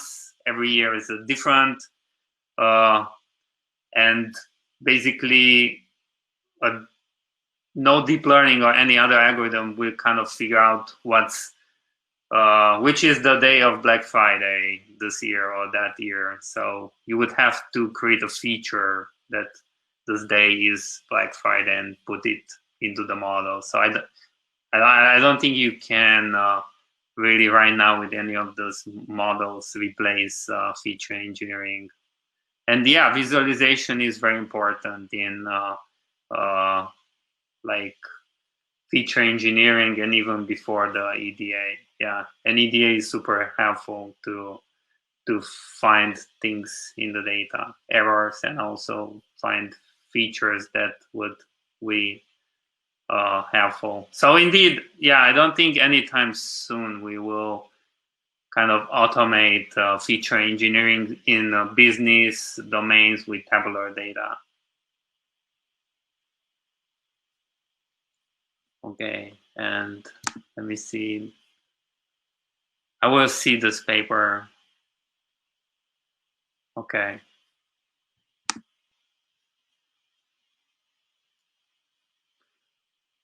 Question from Dennis. What is about tabular data that makes it more amenable to GBM? Honestly, I don't know. I talked to Arno Candel, who is a deep learning expert and expert in other algorithms. He works at H2O. He used to be their chief scientist, and now he's the CTO, and he implemented deep learning, and he's the one we try to tweak deep learning, their implementation of deep learning to beat random forest in GBMs on this airline data set in 2015 or 16. And I think the discussion I had with him is on GitHub. You can follow it. And we didn't really figure out why GBM is better on tabular data.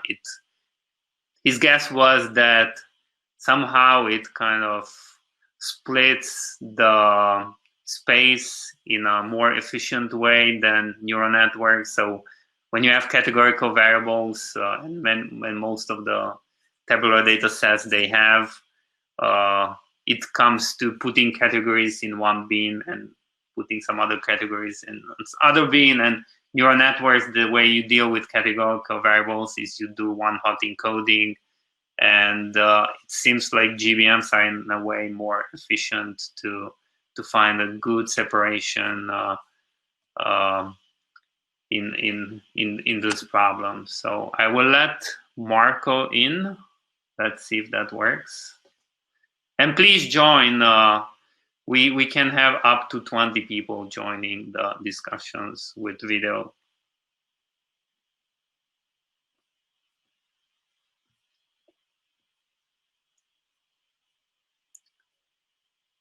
So Marco, you showed up and as requesting to join, and I clicked yes. All right, yeah. You're here. Hello. Yeah, regarding the point you were making about GPN versus deep learning, I think it might also have to do with the overparameterization of deep learning. Yeah, there is also you much lower dimension, and with deep learning you are really over parameterized. Yeah, and then it's like the intrinsic. Yeah, Thomas does very wide tables. I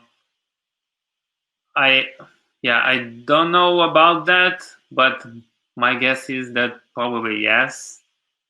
But if it's depends of what is very wide. If you have like thousands of columns, probably yes. If you have millions of columns, then probably it's too noisy. For millions of columns, there is this awesome tool called VOPA-Webbit, which is basically like a linear stochastic gradient descent based implementation that works well when you have like millions of columns, of course, sparse data. So,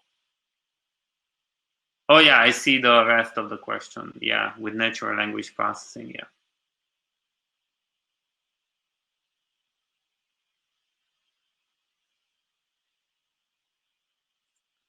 All right, I'm gonna let you, Dennis, in. Yeah, everyone who wants to join, just come. We can have more people at the same time.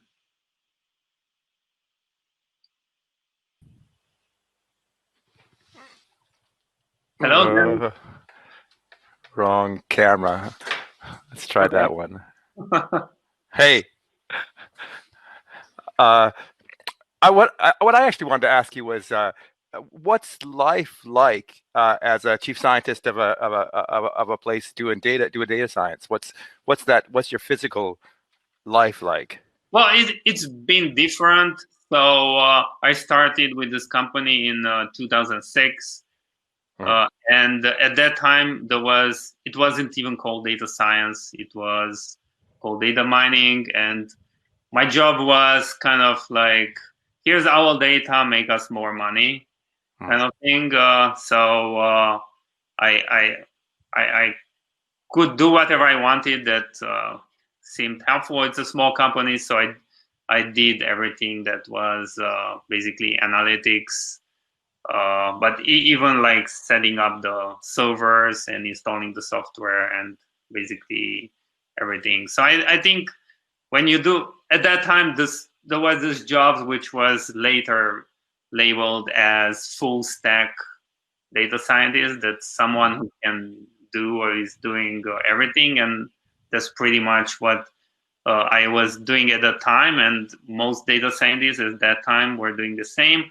I've been also running meetups since 2009 in Los Angeles and Santa Monica, and the R meetup, and then later data science meetups. And I've been asking for years, people coming to the meetup, what's your job? It kind of fitted into data scientist. And at that time, like around 2010, there was usually one data scientist in every company. And then later, I would say, I don't know, 2013, 14, 15, people started to have teams. So now it got a little bit more specialized.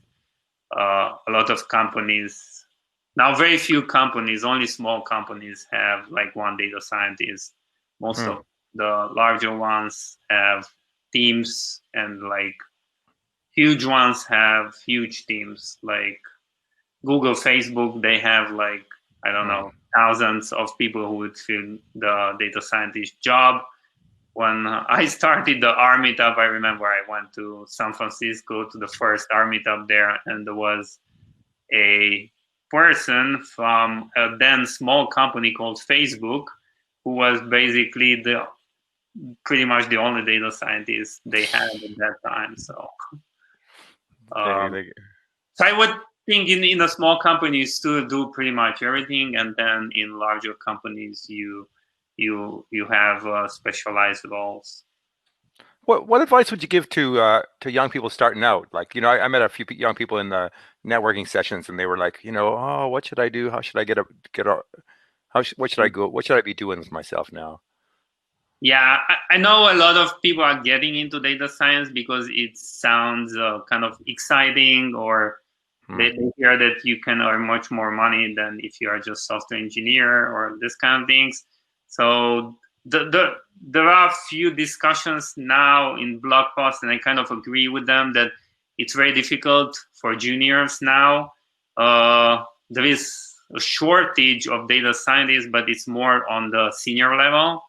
And then having all these new people join in masses now, it's not of help to the industry, and also to them either, because there is a kind of overflow of too many people, junior, who are getting into data science.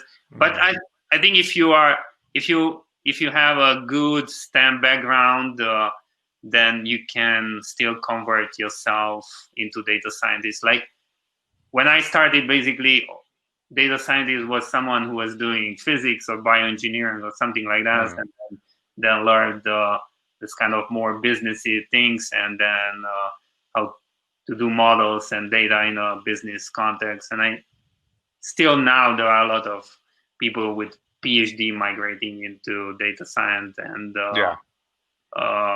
but it's becoming hard for beginners, and especially for juniors. So, but there is all kind of smart people who have worked in other industries, and they are coming to data science. So I'm not saying that don't do it, but it's just like, yeah, if you are smart and in your other areas, then yeah, you can you can convert yourself into data sciences. And now, again, compared to 15 years ago, now there are books, there are Coursera, there is all this free available things, like even this conference is free. And you can go to meetups, meet people, make connection, make networking, and you can also acquire all this knowledge for free. Now, I think the bottleneck is more like your own time. You have to organize well your own time and what to learn, and don't become overwhelmed with, there are so many tools and so many packages. And I like to think that fundamentals are important. So if you have a good background in like math or physics or any of the very quantitative areas, then you have a better chance to learn all this quicker. Yeah. So I teach a group of people who they're not data scientists. They're people who work with data in hospitals, so what's, you know, and I teach them a little bit of R, just so that they have some vision of that world. I guess that's the question is what's the thing to teach the people who are going to, the domain experts who are going to work with data scientists? What do you think, the time when you've worked with domain experts, what's the characteristics that they have that you appreciate? Yeah, I think the domain expert is the domain expertise is very important. So that goes the other way also. Like if someone is data scientist, if they start with a company, they need to learn that knowledge.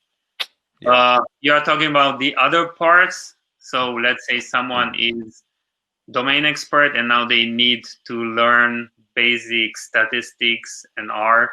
And I think, yeah, I think it's very useful if you manage to promote them from using Excel spreadsheets into writing R code.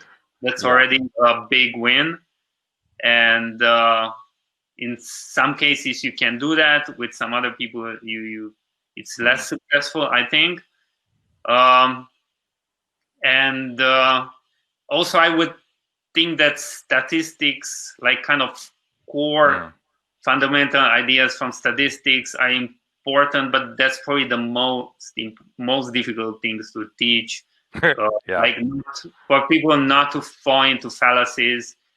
I think visualization is a great thing to teach because then it can be used for exploratory data analysis. So yeah, I mean, there is no shortcut, but probably data visualization, some basic statistics, some coding for a start. Great advice. Thanks so much. All right. Yeah. Let's see if there are some other questions. I think I saw one that's very nice. What do you think of interpretable ML, SHAP values, and all that stuff? Yeah, this has been my focus in the last couple of months. Very, very important. So we absolutely want this models to be less of a black box, especially that if you fit models to bad data, you would have bad models. So this could be called like model debugging. And I have a very good friend, Patrick Hall. He's an expert on this, probably one of the world's best. So find his GitHub repos and look at those. And he explains how to use model debugging, and Shapley values are very, very helpful for this. So he's also advocating, and I started using that as well in my daily work, is if you use GBM, use monotonic GBMs. If you have variables where you know that it doesn't make sense for the output to raise first and then descend and then raise or jump up and down, but it's kind of like monotonic. So let's say fraud detection is probably, if you have spending more money, then you are more likely to have fraud. Then you can put this domain knowledge into GBMs by using so-called monotonic GBMs. All the three implementations, XGBoost, LightGBM, H2, you have to specify a few parameters, and then you can have this monotonic GBM. So basically, you have to specify which variable you want it to have a monotonic, and if it's increasing or decreasing. So you put this external domain knowledge into your model. It's gonna be, it's gonna generalize better. So you're gonna get more robust models. And Sheffield values is also a good way to look at this kind of influence of the variables on the output. So yeah, look at Patrick Hall's GitHub repos or I can post here the links. There are some IPython notebooks, but you can use that in R as well. So I've been using all this in R. You can also ask me in email or Twitter if you have any further questions.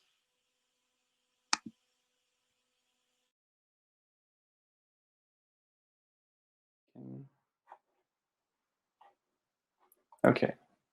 So if anybody wants to join camera, feel free. Okay, so the question is, I have a big Shiny app with no tests. How can I estimate how much time adding tests will take? Is it even possible at such late stage of app development? So yeah, so it's kind of hard to give an estimation of how many time it will take, because first of all, I don't know the size of app, but I think it's possible at kind of any stage, depending on the structure of the app. But I think something you can start with is testing the front end. So let's say what I showed with Puppeteer with Cry, that allows you to mimic the connection and the user interaction, because basically the app now works and you know how it is to be used. So probably you can start with that, because starting with this VUI is easier once the application is done. Then I think that if you have to focus on something on the back end, just extract your core algorithm inside the function, and basically the critical elements of your application, so the critical numbers, the graphs, and all the things that make your application unique, so the business logic. I think it's interesting to focus on that. So basically, identify the critical and the important and the core of what makes your application unique, and like focus on that first. Yeah, I think I'd start with that. Okay, so next question. If you are quite new to Shiny, would you advise to start straight with the Colin framework, or is it over-engineering things for beginners? I think it's easier, from my experience, it's easier to start inside Golem than to build the application and then switch to the Golem framework. So I think I'd say that it depends on how familiar you are with the whole package engineering side of things. Can I put my... it's going to be better, so I'm looking at the camera. So yeah, I think it's easier. If you are already familiar with building package, it will be relatively easy. But if you are really a Shiny beginner, it's probably like building your first small apps just to understand Shiny. So just conceptually understand Shiny and then move to Golem. But I think if you have even a small app that at some point might need to be deployed to production, it's better to start with Golem. So basically, when we are doing training on Shiny, we are doing first packages, so refresher about how packages work, and then we are teaching UI server, and then we're moving straight to Golem. So basically, the trainee learns Shiny from the ground up inside Golem. Because I think what most people find a little bit complex when they start Golem is that they think they need to start with Shiny modules, but that's not the case. You can build a standard Shiny app without any Shiny module inside Golem application. So basically, you don't have to know Shiny module, even if it's a vital thing when it comes to large application. But yeah, if you don't know, even if you don't know Shiny module, I think you can start with Golem straight. So yeah, I would advise to get comfortable a little bit with Shiny, then move to Golem when you want to do your first, even proof of concept. I mean, yeah, because I think it's easier to work harder a little bit in the beginning just to get the solid foundation and then build, the things, than to build the thing and then trying to put foundations on it. Okay.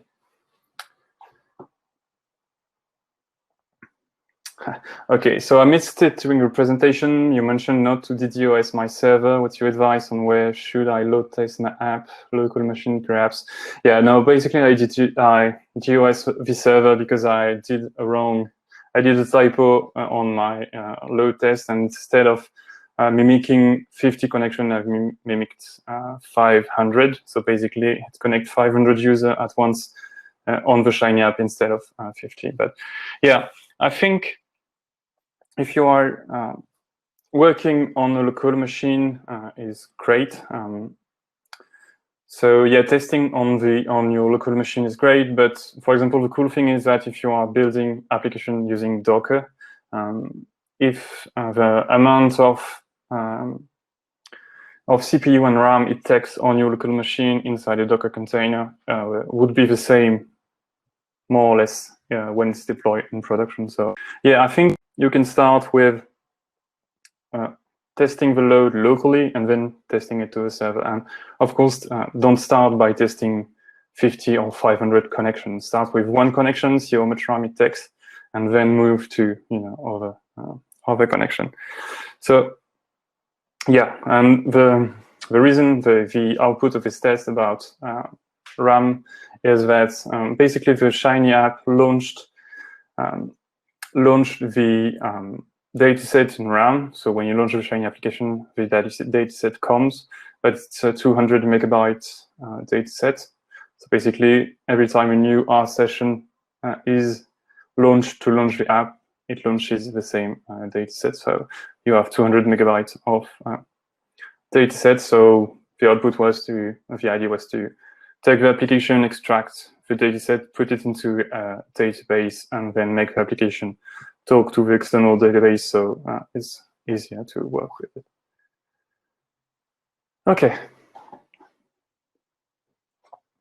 Hi, Colin. In the beginning, you said writing 10 lines of tests for one line of function is not the best idea, but how to avoid when you need a lot of different breakpoint tests. So when you are doing some data frame manipulation, you first need to make artificial data frame that will be tested. Okay, no, so I'm not saying that you shouldn't write 10 lines of code by 10 lines of tests by line of code. It's just balancing between the two. Basically, it was like comparing like no test at all to like each line of code is testing 10 times. So yeah, if you have like complex logic and complex data manipulation, sure, you should write 10 lines of code. I have functions in my applications that are tested in 10 different ways. So yeah, that's no problem with that.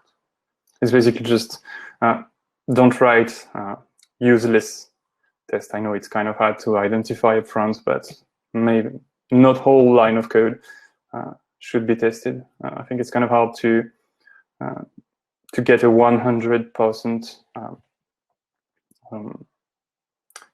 code coverage, but basic, some people are like just, hey, we need 100%, but sometimes it might be not useful. It might be useless. Do you practice? So next question: do you practice running front-end tests using Shiny Test or Puppeteer in CI? If so, can you tell more detail about your approach? In my case, Puppeteer failed me a little bit. The tests were passing very randomly, so I couldn't use it easily for CI like GitHub Actions. Yeah, it's kind of it's inside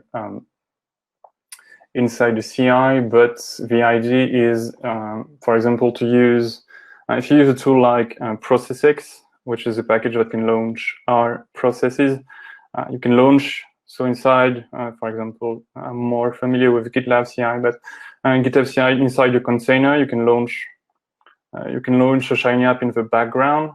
Then you wait for the application to launch. Then you run the test. So you connect internally to the local host, and then you do the CI. Another way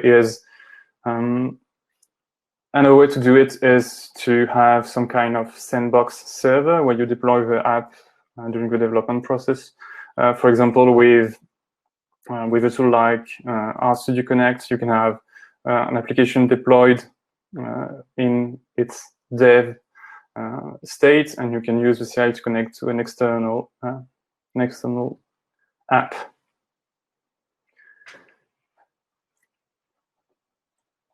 Okay, next question. Do you think package development experience is necessary to start with the Golem framework?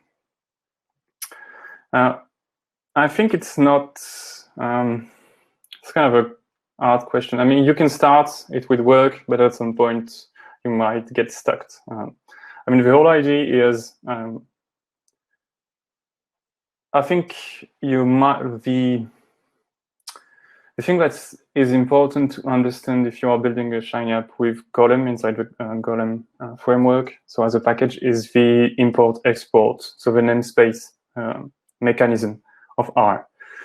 Because basically, when you are doing an application outside Golem, you are going to do library Shiny, library, etc., but this is not a correct way to do things in production. So basically, the idea with Golem is to use the import-export feature from our package.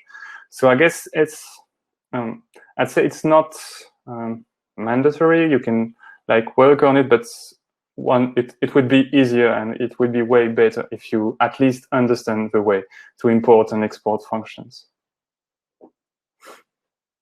Okay, I hope this answers the question. Next question is, how do you test database-related dependencies?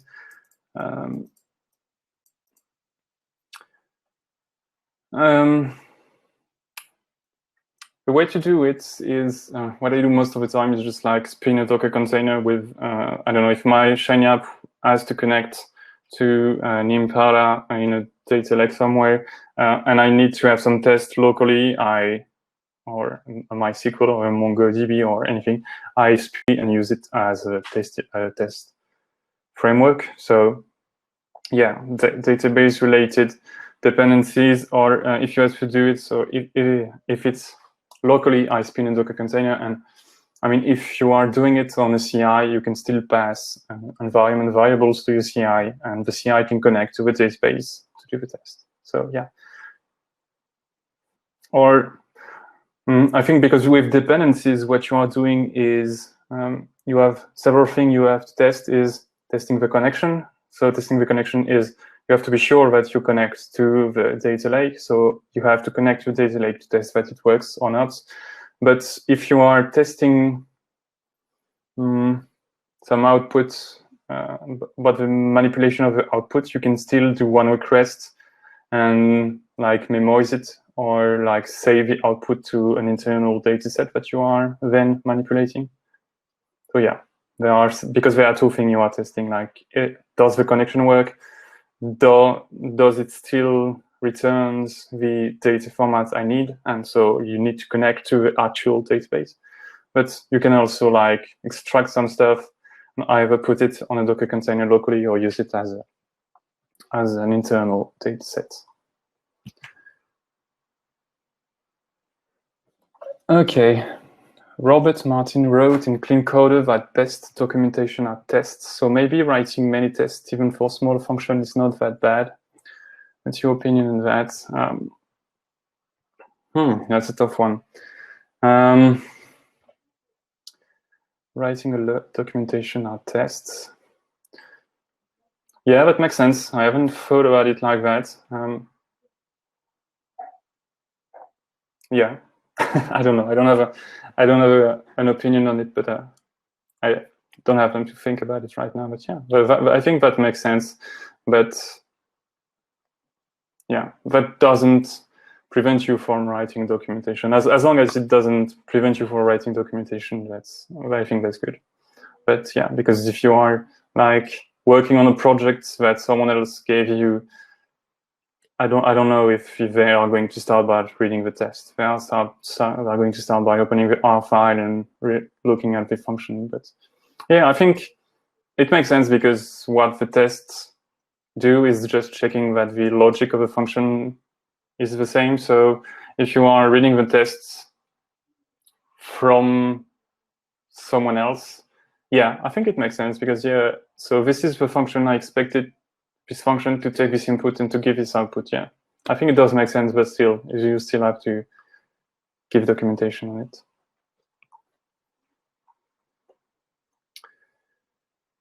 Okay, thanks, Sharon. So yeah, engineering production grade Shiny app, free online book, definitely worth a read. So yeah, thanks for reading it and giving me feedback. general question, in your opinion, what's the best way to deploy a Shiny application for non-technical user? So there are different solutions that are available, but I think one of the great things that RStudio does with tools like Shiny Server or Shiny Apps.io or Connect is making it easy for people who are non-technical users. So basically, if you are like if you are a technical user, if you are friends with people from the IT, you can like build container, deploy container, or using other stuff. But I think if you I don't know, if you don't know how to write Bash, if you don't know how to SSH to a machine to deploy stuff, Connect makes it really easy, because you just in RStudio, you click on a button and it works, because they have done an amazing work with managing your dependencies, trying to read your environment and everything, so you don't have to think about all these things. So yeah, I think this is, if you are a non-technical user, this is the best way to do it. Okay, so thank you everyone for the feedback on the book. Really appreciate it. From my experience, oh hey Eric. Having basic package experience before Colin is big plus. We have some hard issue for those that didn't know the concept of documentation namespaces. So yeah, as I said before, at least documentation and namespace, that is how to import and export things from other packages. Yeah, test database, you can try mocking it. Okay, so do any of the UI testing frameworks, Puppeteer, etc., have issues when testing apps deploy on Shiny Apps.io or custom AWS containerized app? Not that I know of, because I think that depends on if you have custom deployment platforms that are iframed in some way, and that you can't access it with JavaScript. But yeah, basically what Puppeteers and stuff do is it connects to the window and it runs JavaScript event. So basically it says select this element and click on it. So if you can do it in JavaScript, it should work on your Shiny app if you can do it in the console.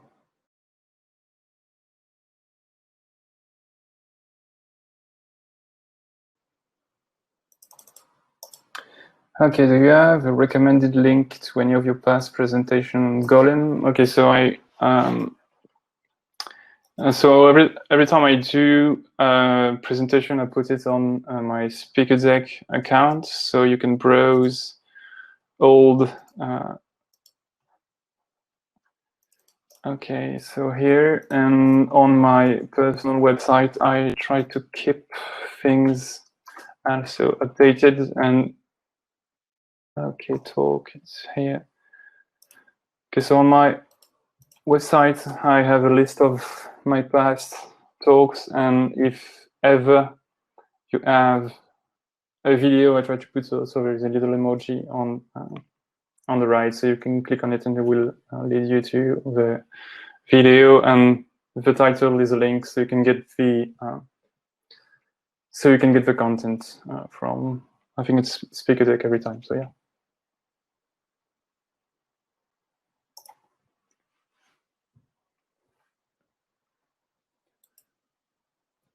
Oh, so Gremlins now, Gremlins is not an R package. It's a JavaScript module.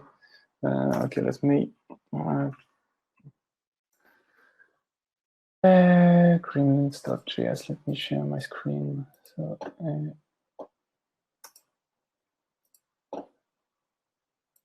So yeah, Gremlins.js is JavaScript library, so either for Node or you can use it in a browser. And the cool thing is that you can generate a bookmarklet. And basically, if you are putting it into your bookmark bar, you can go on any application and replay it. So let me try on.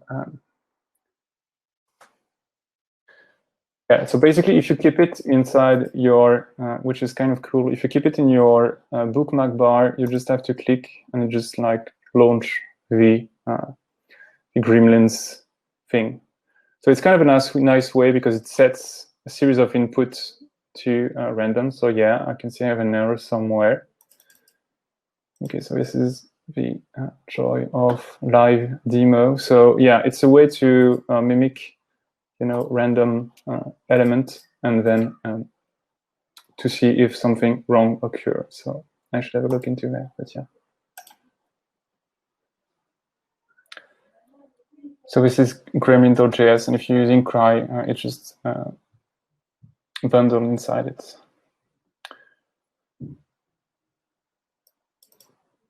Okay, so next question, in a production context, do you think deploying a Golem Shiny app is enough, or should I deploy it along with a Shiny server or any other kind of app container? What are the trade-offs here? I think that very much depends on how many people you want inside your application at the end. So the trade-off of using container is that it's kind of a little bit more technical. So you have to write the container, compile it, send it to the machine or to Docker Hub. So if you need an example, I have some Shiny application inside Docker Hub. So yeah, it's perfectly doable, but that means you have to handle all these things. Personally, I love container. I use it all the time for all the software we are writing. But basically the trade-off is that you have to be a little bit more. It's a little bit more technical, and you have to have a little bit of experience with working with Bash and SSH and more software architecture side of things. So yeah, if you plan on releasing it internally and the application are built with non-technical by non-technical people, it might be easier to work on with Shiny Server or with Connect because it makes it easier to do it. But if you plan on really scaling things, it can get harder with Connect, but then you are required to do more complex stuff like containerizing, and if you want to put it in Kubernetes, you have to manage networking and scaling and everything. So yeah, it's the trade-off is that container works well, but you have to be more technical and more of a software architect to do that.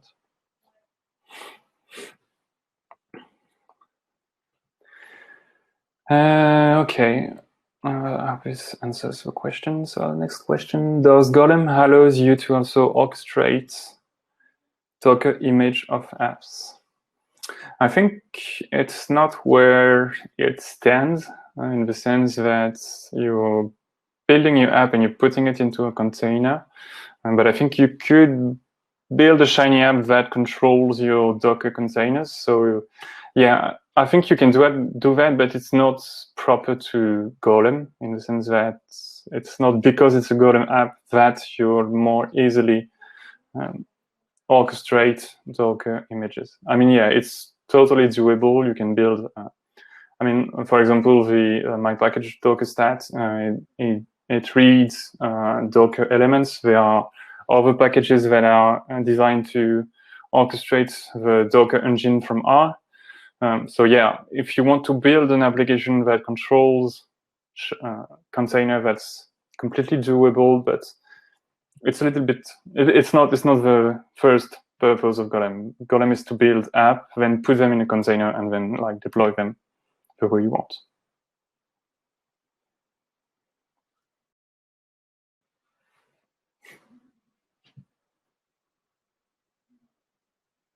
Yeah, and of course, if you want to know more about all these things, that yeah, there is a book, and I've put the slides online. So yeah. Okay, so yeah, holds. So yeah, I released, I open sourced yesterday a project which is designed to call R from Node.js. So how does it fit in the big picture of making Shiny app? So the idea is that with Old, you are building functions that are called from Node.js. So you are really building stateless infrastructure for R that is then called from Node.js. So in the big picture, so you can write a Node.js app that has some R features in it. So basically, you can write web application inside Node that call R, and I don't know, you get an output in the form of JSON of a file or an image in base 64 or a number or anything. So you get an input from, so you call the function, you get the output, and then you're sending it to your application. So basically, instead of doing the thing you do in Node, for example, calling the MongoDB or I don't know, whatever you do in a Node.js app, you can integrate inside this workflow some call to R functions. So basically, if you have a model that runs, that takes input, that runs, and that gives you an output, and you want to create a web app, or you want to integrate it into a web app, it's perfectly doable. How the thing is that you have to know how to build Node.js application to do that. So basically, Shiny works very well because you don't have to know anything about web development to build a web app. I mean, in the beginning. Then if you move to larger application, you have to learn, I don't know, some CSS, JavaScript, or things like that. But the difference with Holes is that you have to know web development. But if you, I don't know, someone in a company, somebody in your company has a Node.js deployed, and you want, I don't know, to add a ggplot to it. I don't know how it's done today, but basically you could, instead of, I don't know, today you can, I don't know, store the output somewhere. You can call a Plumber API, but you have to build a Plumber API and then have a Plumber API run and stuff like that, and it's still single-threaded and everything. But Holes would allow to make the people from the web dev team and people from the data science team just have to have something in common. So basically, the data science team writes functions that returns a format which can be handled by Node, and then the web developers, they just have to take this input and handle it in the Node.js app. So I think it doesn't overlap that much because it does require a different set of skills.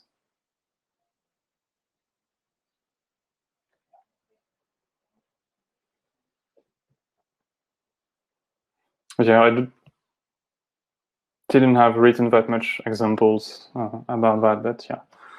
And same goes for REST API. If your company already has REST API written in Node.js and you want to plug some R functions inside it, you can use Holes to, it's just like an endpoint, one more endpoint. So you provide the function. You said this is the function that will return the JSON, and you can easily plug it inside Node. Any idea about mixed web technologies like Angular, React with Shiny? I know there is a project called Reactor, which is designed to integrate React into Shiny. So basically, you can call your React component from Shiny. I think it's going to be integrated at some point. Angular, I don't know, something on Vue too, so integrating Vue into Shiny. I think another way to do it is, this is something which is a little bit unknown about, I don't see that much people doing it, but it's an HTML template function from Shiny. Okay, let me share my screen. Okay, so application window.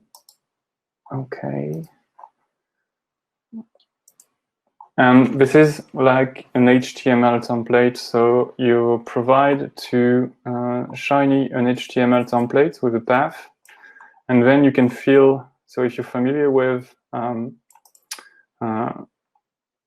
template engine like Mustache Express or HBS on so handlebars in Node. So this is the kind of the same thing. So you are saying here is the slider, and you can fill it with elements from Shiny. So this is the template.html, and then you have an HTML template in the UI you can use, and you can say inside button put an action button. So that means you can do anything. So I think it's a good way to integrate both technologies. So building the HTML template and then integrating it into Shiny.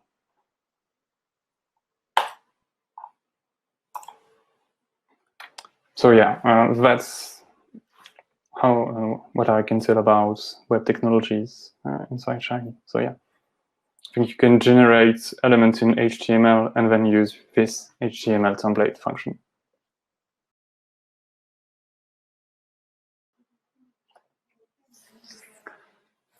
Okay, what's your opinion on Plumber compared with REST RServe for generating the API if setting up a Shiny app from scratch? Our service bus was also mentioned earlier. I think what Plumber does very well is making it easy to build.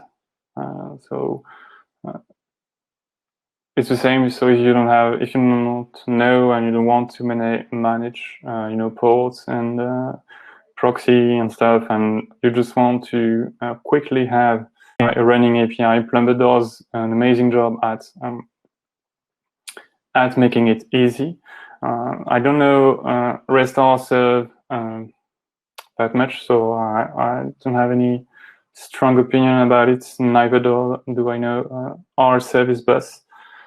So I couldn't tell, but yeah, now that I've released these holds Node module, so the idea with this one is that you can build REST API inside Node that can call R. So, but yeah, again, I know Node very well, so it's kind of easy for me to build an API inside Node that can call R. But yeah, I don't have any strong opinion about REST RServe or our service bus. And yeah, Plumber, I think the only downside right now about Plumber is that it's single threaded by default. But I mean, that's the behavior of R. So basically, if you need to write an API with high load, so that there are a lot of requests, it's kind of harder to do it with Plumber. So if you don't expect a lot of requests, or if you are using it locally, it should be it's kind of easy to set up. But yeah, I think if you need to scale it, it's a little bit harder to scale, because from scratch it's a single thread.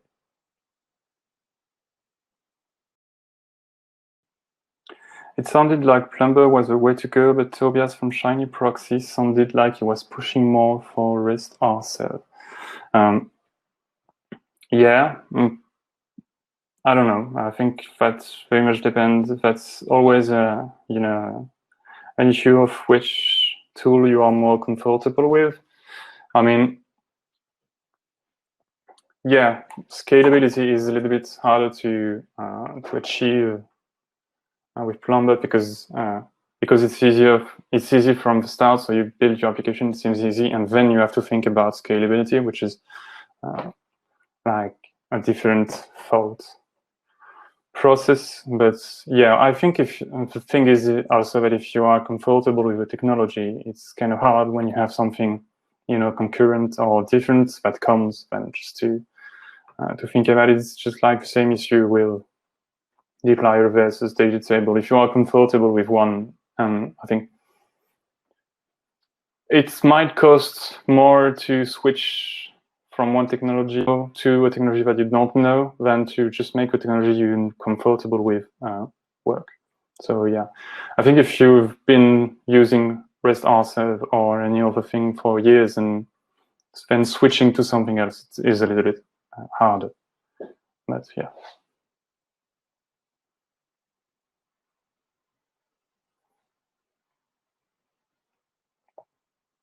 Which I think REST rsert is multi-threaded by default. So yeah, if you need to scale, it might work well there. But if you are building REST API, you can have a look to ORs. So basically, most of the REST API are built in Node.js today. So I think we can very much leverage all the things that the Node.js community have been building for years. So yeah, instead of trying to reinvent, oath and tokens and cookie management and stuff, just like leverage everything that exists and just make R, callable from Node.js. Yeah, I think one of the things let's say that are with Plumber is that it's not really stateless. So you have a process that runs. So for REST API, it can be weird to think about it that way. So you don't have multiple processes, or it's not really stateless. You just have something that runs, and that you just hit always the same endpoint.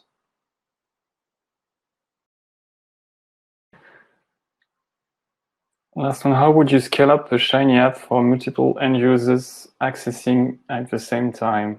That depends on how many users. If I have something less than 100 users, I will do it and connect. It works well because you have to pay for the number of connection. But yeah, it works well if you have a small amount of connection. But if you have to really scale on a very large number of people, I go with Docker. So I try to, the first thing I do is try to deport the data manipulation as much as I can to the backend, let's say to a database. So for example, if you can write it in SQL, or if you can do it in MongoDB, so I deport the computation there if I can, and then I use containers and technology like AWS or Google Cloud or something like that. Because if you have a lot of users, it's important to estimate the load of the application. I think that's the main concern. Like how many RAM does it need? How many? Because theoretically, if you have unlimited RAM, you could just like open, if you expect 10,000 people, just open 10,000 Shiny apps and let them come to the application. But so deporting the computation to an external database and just try to deport something to JavaScript and try to maybe make something in parallel. So working with premise, for example. So just like trying to deport the computation to a browser, to a backend, to multiple R threads. Because but this is something that I think you have to think from the very beginning of your application, because one of the applications with audited and where I DOS my server, it's basically an application that was built, and then they came and said, we need to scale it to 45K users. But the application wasn't designed to handle this kind of load. So this is really something that you should, something which is important to take into consideration from the big, if at some point you discover that you have to scale to a very large amount of people, you would probably make different choices when it comes to architecture and infrastructure. So yeah, you'd start like by deporting the data to a database and stuff like that, and try to do more JavaScript so it's computed in the browser, things like that. So yeah.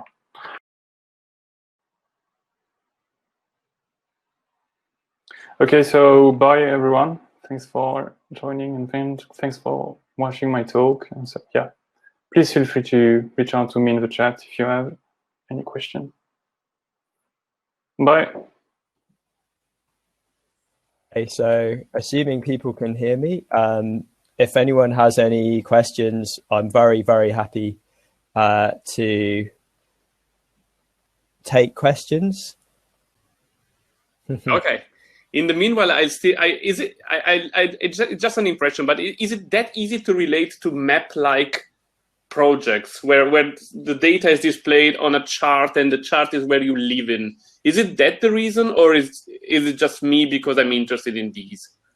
It might partly be my bias because I'm a geographer, so I love maps. I think it's one of the most satisfying parts of my research is to create a map. And when I started making maps in like 2009, 2010, the kind of best output was one of these like really detailed maps that you send to a paper to get reviewed, and you put all of your energy into this one map. Yeah. But then you realize that that's totally non-interactive. So the fact that you can now just create interactive maps with the same code that creates static maps is, I think, quite revolutionary.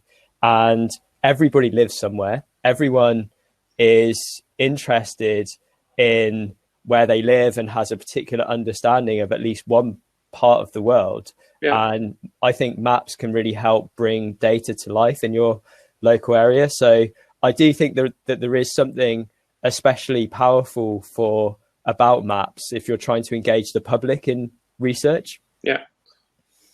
Okay, excellent point. So probably you can also, I repeat it also for the other one. So just ask Robin to join by video. Otherwise it's, I mean, you can make him company instead of just asking questions. But if I understand if you might be more comfortable in just asking from the chat, I can try to be kind of your moderator on that, so that it sounds like more a dialogue. So following closely on the SF network, was that a question from Martin? Probably not. So it was more like I'm a fan of the SF working groups.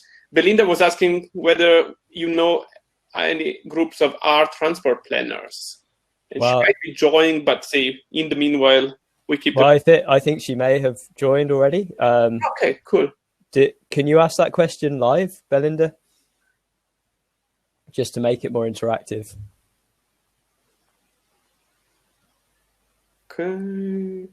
Okay. Well, I can give an answer, and if more people can join in the meantime, then yeah, you can ask that in person and provide a follow-up. So yeah, about the question of R for transport planners. So I think that is a very good question, and my answer is yes. I do know groups of groups, but none of them are particularly big, and I don't think there's any one cohesive area where people have joined together, such as the Tidyverse or such as R Spatial, where you've really got this clear community. And I think that is something that we're lacking. I would love to create an R transit type organization. And in fact, when I was preparing these slides, I looked at a previous failed attempt to create a bit of a community because, you know, Stack Overflow, I created a Stack Overflow page or a Stack Overflow specifically for transport planning, but it failed because you need to have like 3,000 users and loads of activities. So they actually deleted it in the end. So the answer is no, but I'm really trying. And Belinda, I'm really interested to get your kind of experience as someone who's trying to use R for transport planning as well. Yeah, I work for the Department of Transport in Melbourne, and yeah, it's always very interesting to try to get people to look at leaflet maps, or so yeah, I've been trying to sell R at work, but there's not many R people. Yeah. Yeah, so it's an interesting journey. Yeah. Yeah, I mean, I think one thing that I can say is perseverance is good. Like, I've been quite lonely at the beginning. When I moved into the geography department at the University of Leeds, I was pretty much the only R guy, and I just produced loads of teaching material.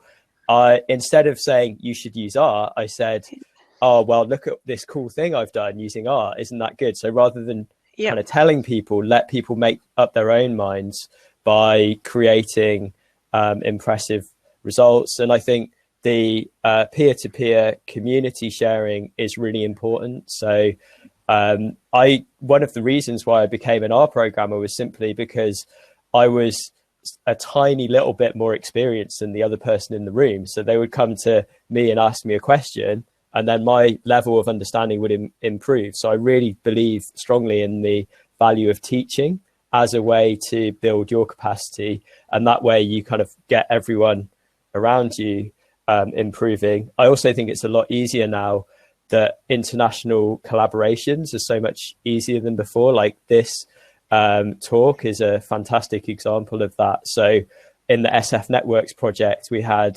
people from various different countries who had an interest in spatial networks all coming together. And that was really great to see. So yeah, like building those international links. And I think, like your question, I really do want to do something about it. And maybe it's something that would be suitable for an R consortium proposal. Like, let's create a bit of a kind of community of practice here, because I know there are plenty of people using R for transport, and it's a great language for doing transport research. Yeah, definitely. Yeah, and I sort of find that though sometimes, like if I've done a couple of R talks about my work in transport in R, and like the R people don't understand the transport side, and the transport people don't understand the R side. So I'm yeah. There was a problem with communication, indeed. Yeah. Well, so and my experience in Leeds, so as I say, I joined the geography department, and now quite a lot of people use R in geography, but then I moved to the transport department, and yet again I was completely on my own. But I've given up trying to tell people to use R, and I talk about the research, and I think to some extent it's got to be when people actively want to learn R, I don't try and push it on them. But if they say, oh, how did you do this awesome stuff? I'm like, well, I used R, here's a few links, and then they get interested. So in most of my work, I don't actually focus on the code. I focus on the results. But the results, I think, are so interesting that people want to learn the code naturally, how to do it. So especially amongst the younger generation, there's a really real increase in transport researchers who are using R. So yeah, we should try and create more of a community. I fully agree with that point. Totally, yeah. Great. So yeah, well, like we can be in touch certainly after that. Cool. Okay. I'll move to the next question from Daniel Possenrieder, which is asking, can you elaborate a bit on the SF network package? What is a typical use case?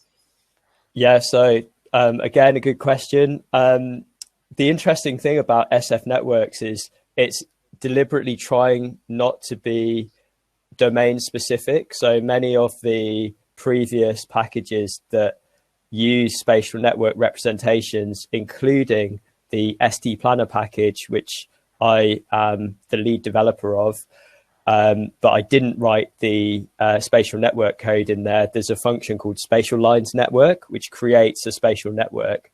That they are very much focused on road networks. The great thing about SF networks is that it is general. So we're not assuming that you've got a road network. We're just trying to start from first principles and create a structure that is flexible and allows all of the power of R's geographic data analysis capability to be used alongside R's graph network analysis capabilities with packages like iGraph and tidygraph by Thomas Pedersen, who is one of the attendees of the hackathon. So I can think of many applications, and one of them is doing routing on a network. So if you give a road network to SF networks, it can see that as a graph, and you can calculate the shortest path from point 1 to point 2 on the network, and then you can start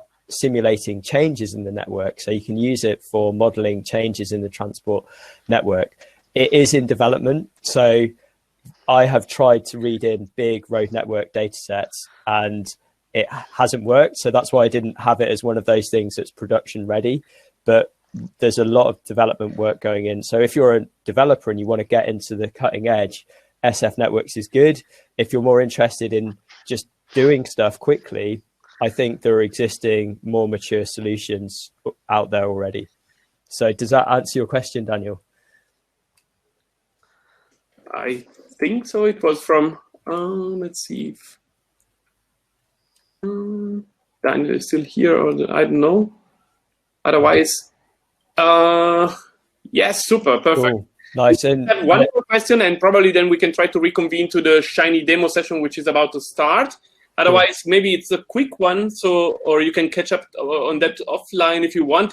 From Ekaterina Alexieva, did you come to some advisory regulations such as bike lane availability according to population density or population? That's an interesting point. So thanks, Ekaterina. We did not use population density or population. However, I'm sure that those would be good input data sets to use. We used estimated cycling potential, which we calculated based on origin destination data. And Belinda made the comment that SF Networks is quite intricate for strategic modeling. Probably the best or most common input data set for strategic city scale models is origin destination data.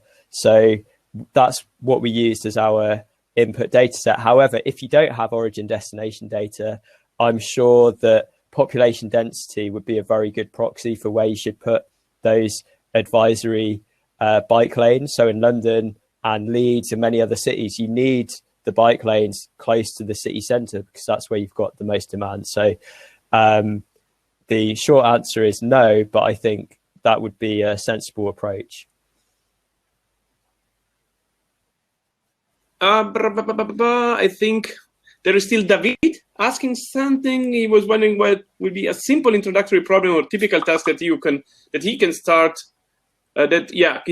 to learn SF Networks and S-Planner. So that's certainly a good question, and I do have a good starting point, which is chapter 12 of geocomputation with R. So so it's an open source book, and as I say, my expertise is geographic data analysis.